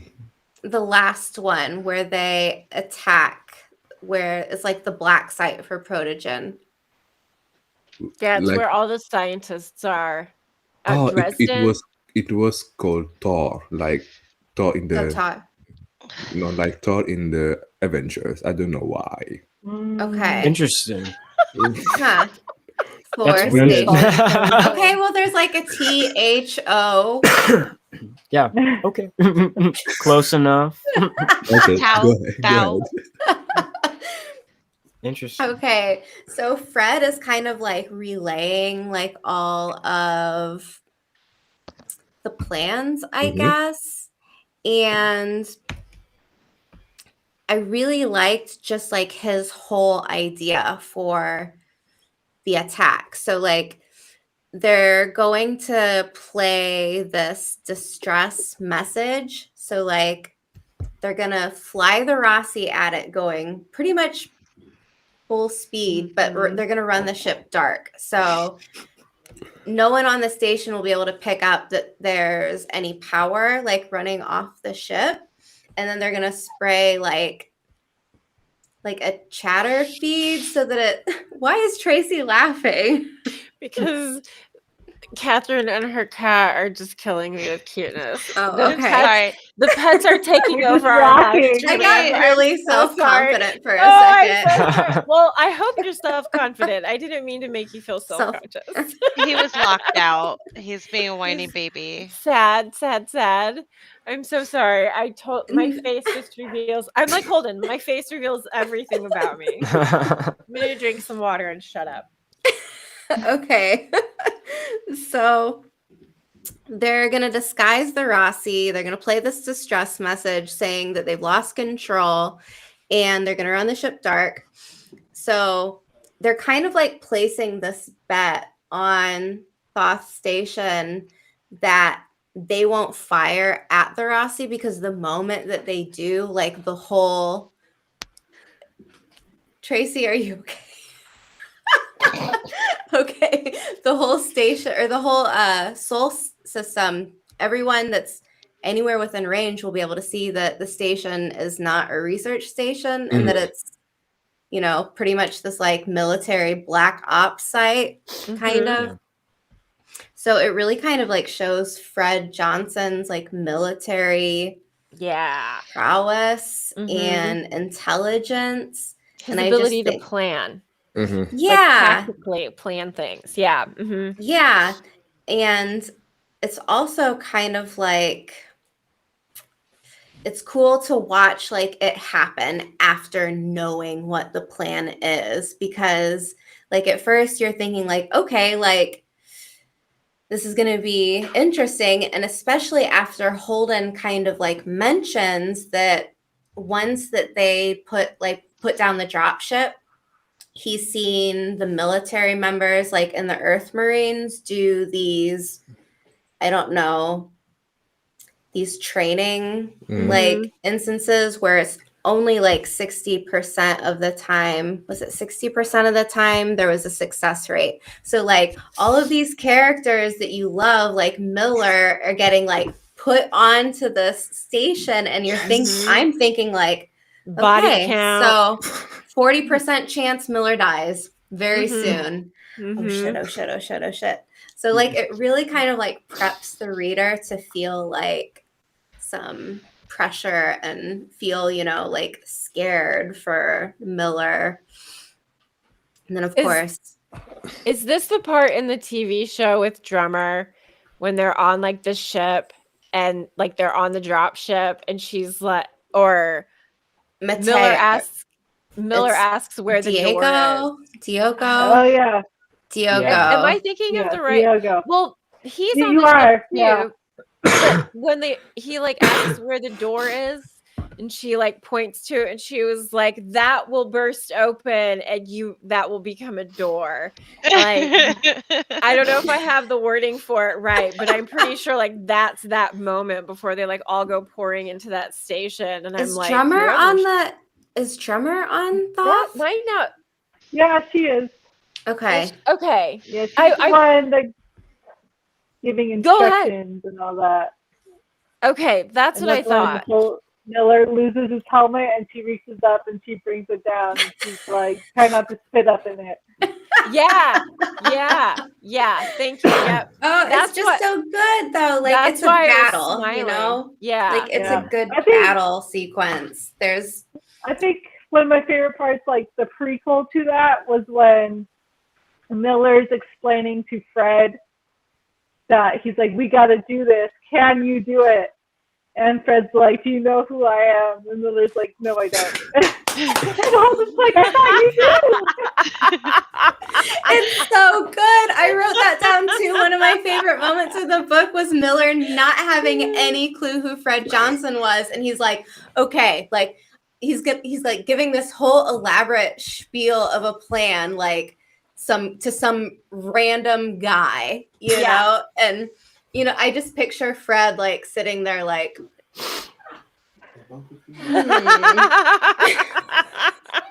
so good. Comical. I want to ask like one question about Fred Johnson's office. Mm-hmm. Did anyone other than me think that it was very bizarre that on Tycho Station in space, his desk was covered in paper? Why? Like it says that there were. I You had don't a think reason that that's for weird? it. Okay, thank you. I need that. Why? It's because like he's showing that he's the head of the OPA. Like it's a status symbol. Like to have paper, like a bunch of paper. Yeah. Okay. Okay. yeah. It's real wood. It's real wood desk. His real wood desk Yeah. too. Yeah. Okay, Damn. thank you. Like- Because I was Damn. like, why would you have paper? Like that just I was like, this feels why? That Even- helps. Even when they're docked on Tycho, Holden mentions how like the quarters that he's given just as like some random guy who's like kind of close with Fred at this point.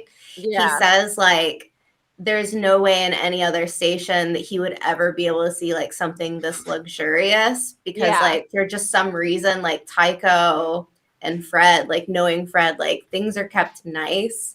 Okay. And they do like a lot of trade there. So they are like pretty wealthy-ish for it being like a Belter station. And they would have access to like the ability to get something to and from more easily because they are a station like that. Like they can move wherever they need to be.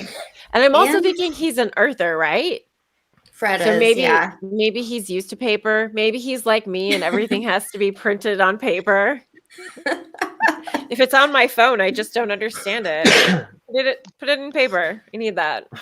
I like Okay, thank you. dismissed that as like him just like it being a way to be anonymous or like not have something traced. Like, we wrote it on paper. That's a good point too. It's our secret spy paper messages. He's writing invisible pen.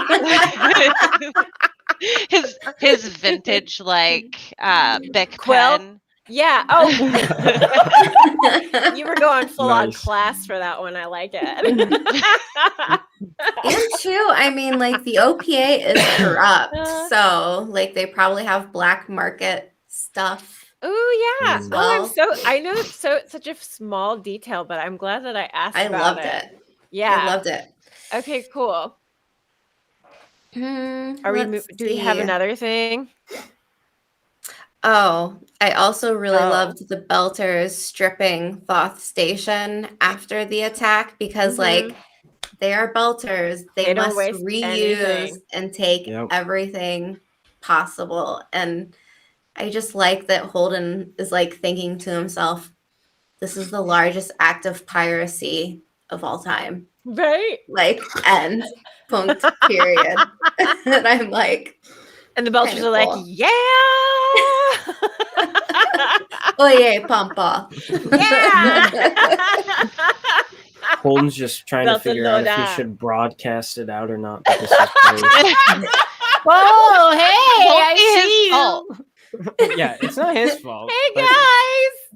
I want that see on a you mug over there. now. I want that on a mug in quotations. It's not my fault, Holden. I have no On the back of it, it responsibility can for the say actions that I do. entire plot line of whatever. It's so funny. Dear Okay. Okay. Should we move on? Sure. Okay, statements that you think the authors were trying to make with the book, if there is one, if there are. Oh, interesting. Actually, you know what? I'm really glad that you asked that because I have several friends I'm trying to get to read this book, and they're all like, I don't really read sci-fi. I'm like, no, this is our future.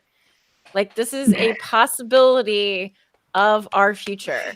That's how it feels to me. Like, the state that Earth is in, the push to the moon, the push to Mars, the push to the belt. Like, these are all possibilities for our current society, our future. And for that reason, I feel like it's worthwhile to read because it's almost cautionary, and it's applicable to the way that we look at each other now. He agreed. He has opinions. But I mean, the thing that gets taught over and over again, not necessarily taught, but brought up over and over again, is the fact that, like, if you work together, if you can see through past whatever you may think are your differences to save, protect humanity, then that's the worthwhile cause. And I think that that's kind of like, to me, what comes across in the series. And that's what I usually tell people. I think the first thing I noticed was xenophobia and racism in the book, like how the Belters are seen and things like that. That was the first thing I noticed, and the other thing was how the cops were seen in the book. It felt like I was reading something about the cops in USA, like how they deal with people and how they react. Like the scene where they sent some people to when there was the uprising and they sent some different people to take charge of it. I was like, oh shit, this is going to go down, because the only thing I was picturing was how the cops in USA dealt with some people manifesting, and yes, that was the two things for me in the book. Yeah, the newly hired, I guess, security on Eros. Yes. They were just pretty much like gang members. Yeah. So, like, they didn't even realize that, like, until later that they were disposable. So, like, in the beginning, they're just kind of like shooing people along and, kicking people indoors and just treating people really terribly. And then, like, it flips on them where they're like, oh, shit. Uh-oh. Yeah. And I feel like that's starting to happen in some countries where people are like oppressed by the police, and I think people are starting to respond back, and that is not good for a country. And I think that's a good message in the book. I agree with you. This book was written like 10-ish years ago? So I kept like comparing it to like now. Yes. Yeah.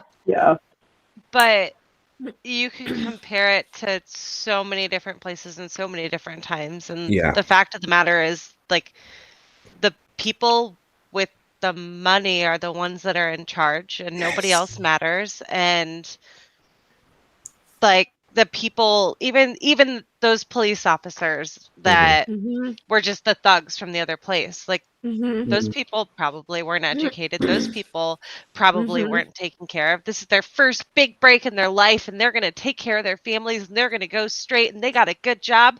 Yep.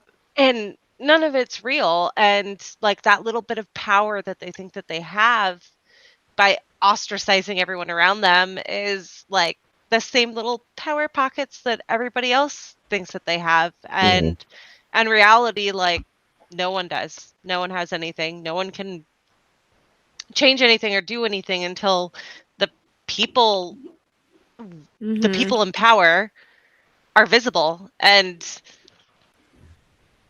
I don't know. I kind of feel like that is just a recycled issue, at least in my opinion. I guess I wasn't really prepared to talk about politics. But well, you're actually talking about history though too. Like what you're saying is absolutely true. Is like you don't. Oh no, we lost Tracy. In the populace. So there you go. That's historical. That's not political. It's just fact. So don't feel like you need to talk about politics at all. I don't want you to feel uncomfortable. History. Yeah. I don't want to make other people uncomfortable. Right. Yeah. You're great. You're not bothering me at all. Love it. Yeah. So that I kept making those comparisons, and the big difference is that in this very, very, very like special, tiny, like almost no chance of happening circumstance, these people matter. Yes. Yeah. And these people can make a difference. And like that's the most unbelievable part about this entire book. Which is upsetting, but if he knocks over the lamp, just ignore it.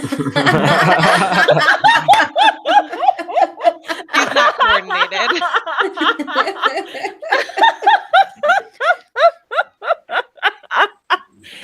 This is awful, but now I kind of want it to happen. I'm really sorry. He is just, look at him looking at me. He does whatever he wants. One other thing I noticed, like, is like, even in real life, when there's a threat against humanity, the people in power always think about like protecting their power, but not the people. Like the way the Earth and Mars reacted with the virus, it was not to protect people, but to maintain power and like maybe gaining more power after that. And that is reminding me of what's happening right now. Like that was the scariest part about the proto-molecule. Like this could be a weapon, but they're saying, you know, like this could propel us into the farthest corners of space. This could help us. This can help humanity. And Santi's face was exactly how I felt. Yes, that. But like how what's the price of this? Like how much can we sell this for? And what is the human life toll? Yeah, it's just scary how much like money and just political power can, like, they created a whole war just to cover this up. Just to how much, because it was they a had distraction. Yeah. Like, hey, look, everyone, a war over here. By the way, they killed thousands of people, and they were almost able to get rid of it. They won't get away with it. It reminds me more of the Fukushima and Nagasaki when they dropped the bomb. Like,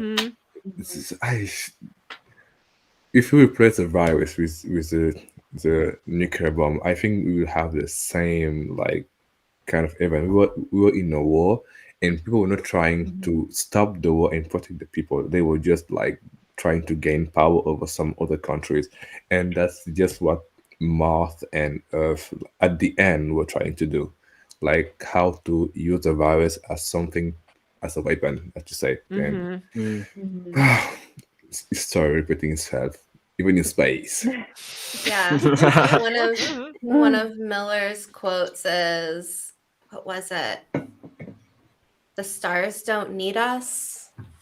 Or was that? Oh yeah. The stars are better off without us. Even Earth is better off without us. Yeah, but it's just like, do we need, like, I like to be like, I like to romanticize it sometimes and think like, oh, like colonizing space, like that sounds really interesting, cool, whatever. But it's like, is it necessary? Do we need more problems in life? Right. Like, what would that mean for people? Because like the wealthy are going to be able to take their luxury space cruising yachts wherever and have a really great life, and there will be mining rights on this planet and people will get really, really rich from it. But does it mean anything for regular people like us? me? No. Usually not. No. Yeah. No. Mm-mm. We'll just eat like some bread and they will just like be in space and having the best life. Yeah. How dare them live their best life in space while I have to eat bread.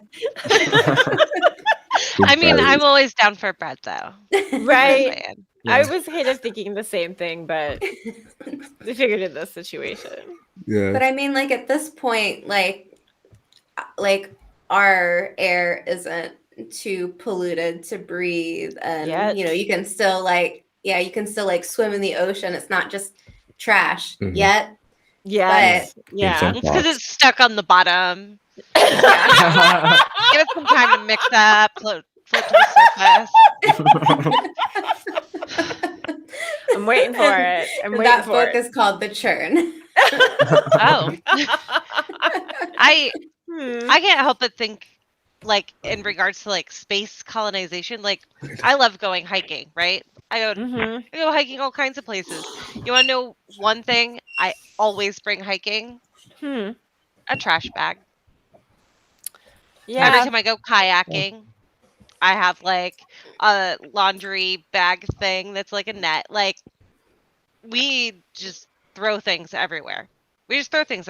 So like, so true. We're already littered with like satellite objects. Yeah. I don't even know what's going on with that. Like, that's gonna be a problem at some point. Like, just throw things into space. Like, it's it'll be fine. It's like when people used to pee in rivers and think it was okay.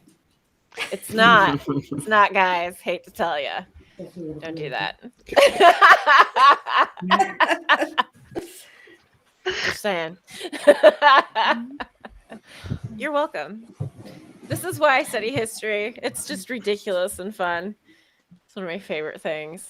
I don't know. I think that these books are really, really fun because they do hit on so many things that feel relatable to us and relatable to things that could happen for us and what we're saying. Like you said, 10 years ago, it's still like, I still feel like it relates to where we are because the human plight is almost always the same thing time after time after time.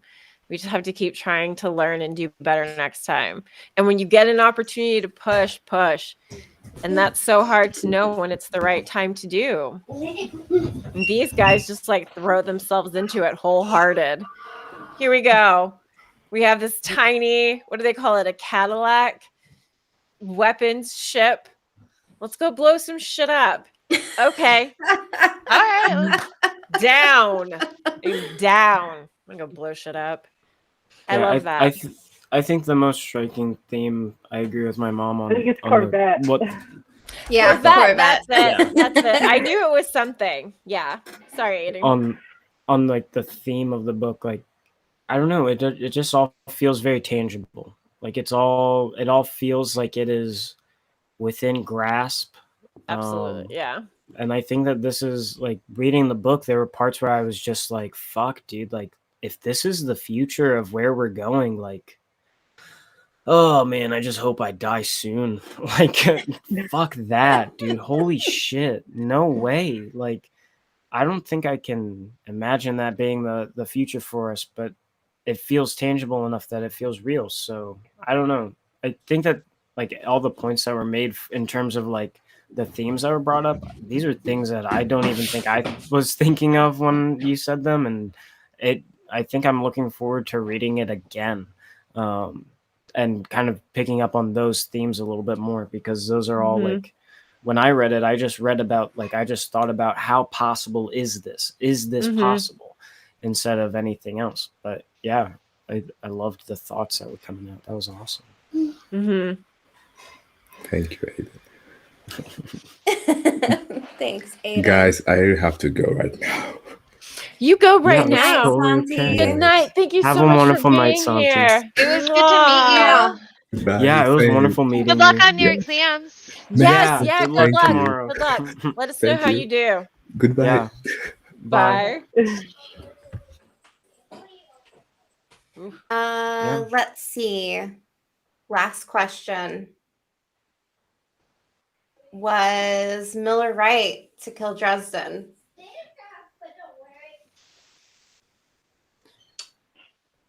Oh, that's so tricky.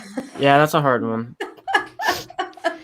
I only Mine- have this from the show, like my interactions with him, but I feel like it's the same thing with anything of power. Like he was the only one with, because he was the doctor, right? He was like the Yeah. kind of like the head scientist, scientist. negotiator. Yeah. Like people are always the people who are going to give him the opportunity to grow his knowledge are going to be the people with the most power already. Yeah. He is not going to do this without figuring out a way for them to make some sort of gain, whether it be financial or whatever. So like, yeah, shoot him. Bye. Like Bye.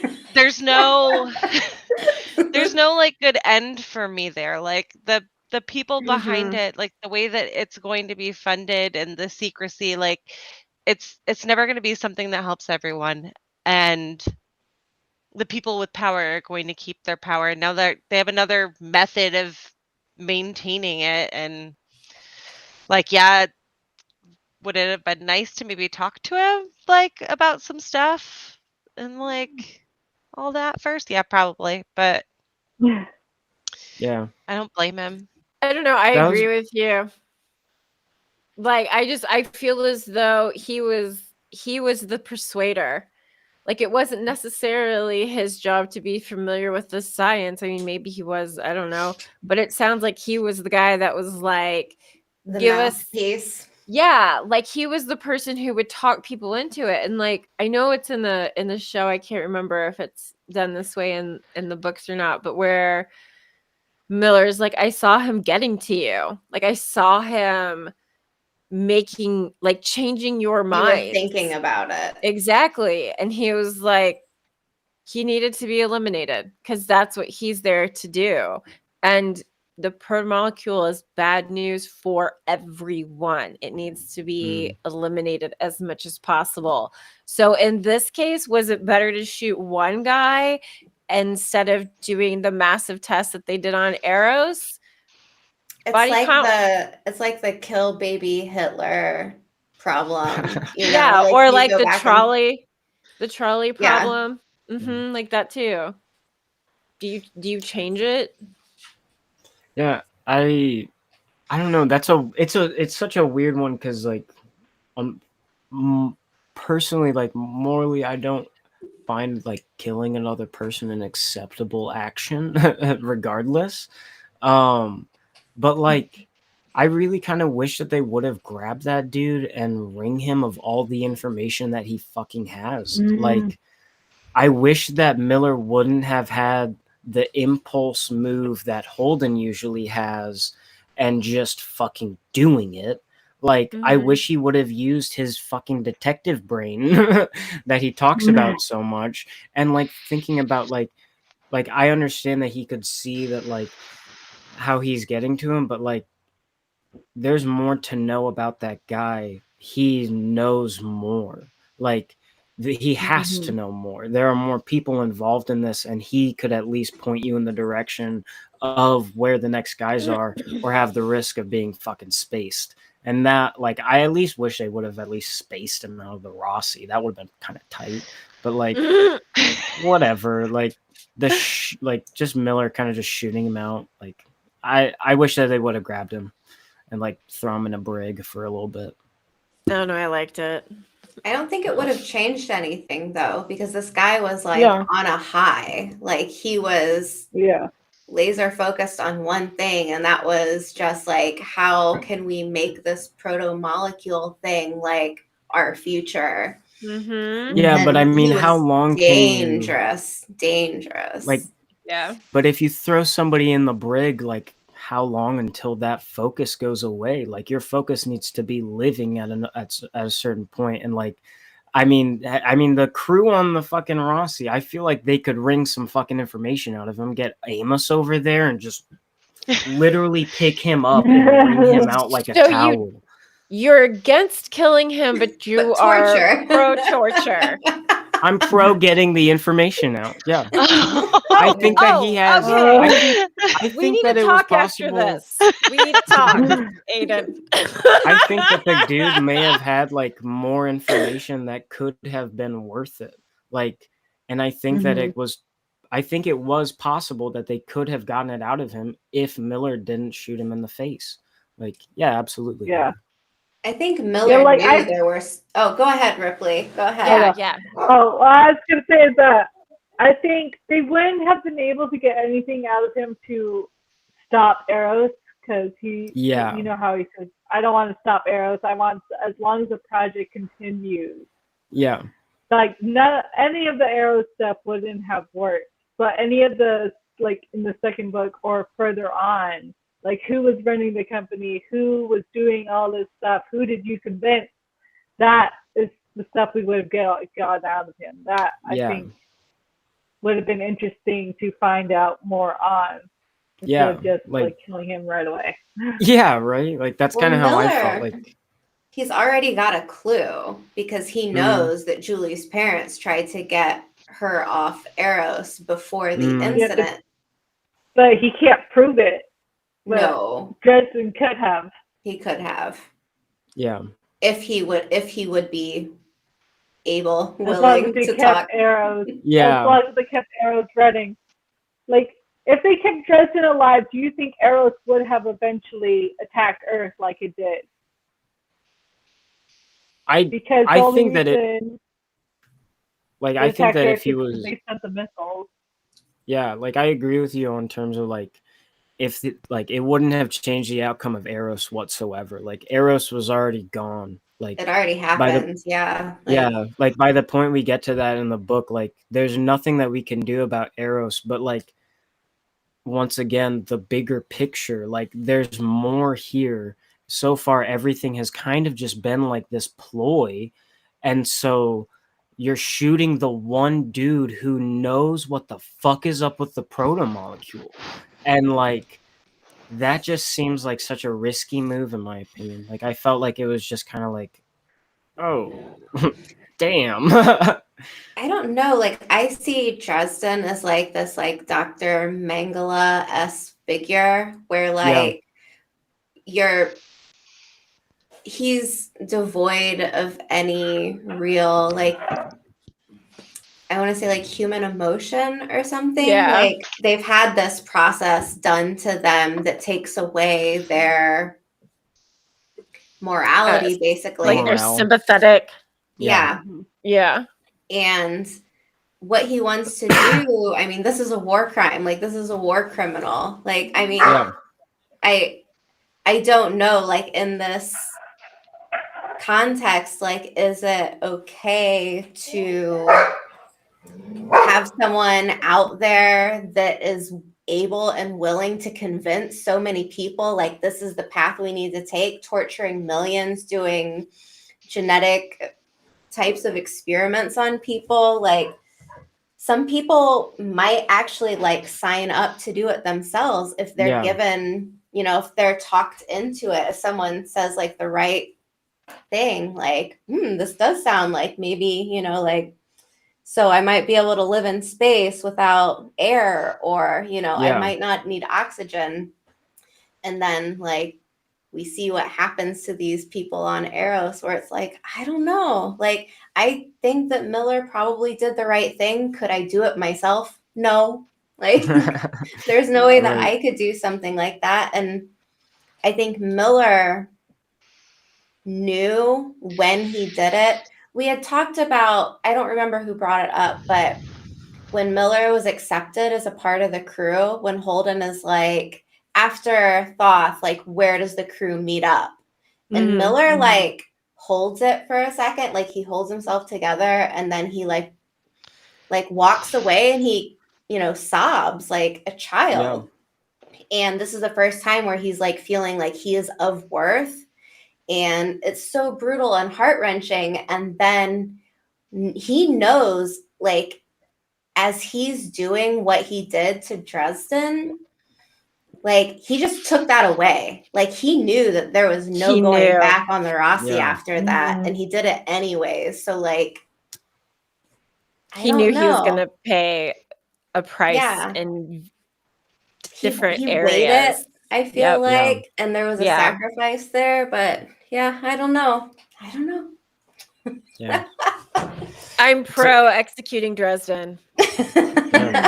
It's a hard question. Straight up cold executioner's maybe not right away, but cold-blooded. We are gonna need to have a conversation about that after this. Dude, I'm sorry. If there's a choice between murder is so wrong. And cold-blooded murder. Better. You murderer. He was responsible for the murder. We yell about this later on the front porch in our neighborhood. Okay. Crazy. If you guys are gonna have a front porch fight, I'll go walk my dog by. She'll bark at you. It'll be a hot mess. Dude, that sounds good. We'll bring our dogs out too. Yes. Everyone bring your dogs.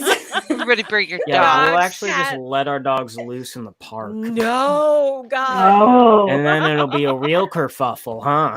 Oh my God. You're gonna have to talk to them about the geese, though. They need They need at least like pepper spray or something to keep those geese away. Shh. They're the worst. Stay back. They're terrifying. Yeah. Okay. Are we? Yes, is there anything else? Do we wrap it I up? don't think I have anything. Yeah. Ripley, anything? I just want to comment on something that I think Doug finally knows who I am. Amber equals not a sociopath. Tracy equals possibly a sociopath. No, it's worth asking. Possibly. I'm shaking my head for a reason. I feel like Gene now in Bob's Burgers when he's like trying to make There's my evil laugh. You want to end it there? You like ending on us laughing. I'm ending it there. We will be back next time, I think, for book 2. Book 2, or are we doing the novella? Or one of the novellas. Or The Butcher of Anderson Station. We'll take a vote in Discord. Maybe. Damn. Okay. Cool. I don't. Okay, yeah. I'm Sick. excited. I'm excited too. Yeah. Okay. I stopped the stream. Cool. Yay! Yay! As I'm like hacking. Kitties and dogs and cats. I needed to pour myself water an hour ago, but I knew like my carbonated water would pick up on the mic and it would be like, so I've been sitting here like dehydrated. the Sahara Desert. Same way. Man. That was really fun. That was Yeah. fun. You guys Really have fun? That was Yeah. good. Let's see. Aiden, did it stop on Twitch? Can you tell? Just 1 second.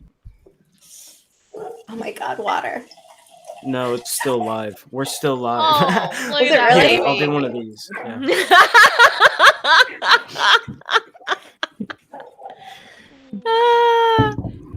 Oh, I hate Are you you gonna so much. are you gonna Let me- start dancing around?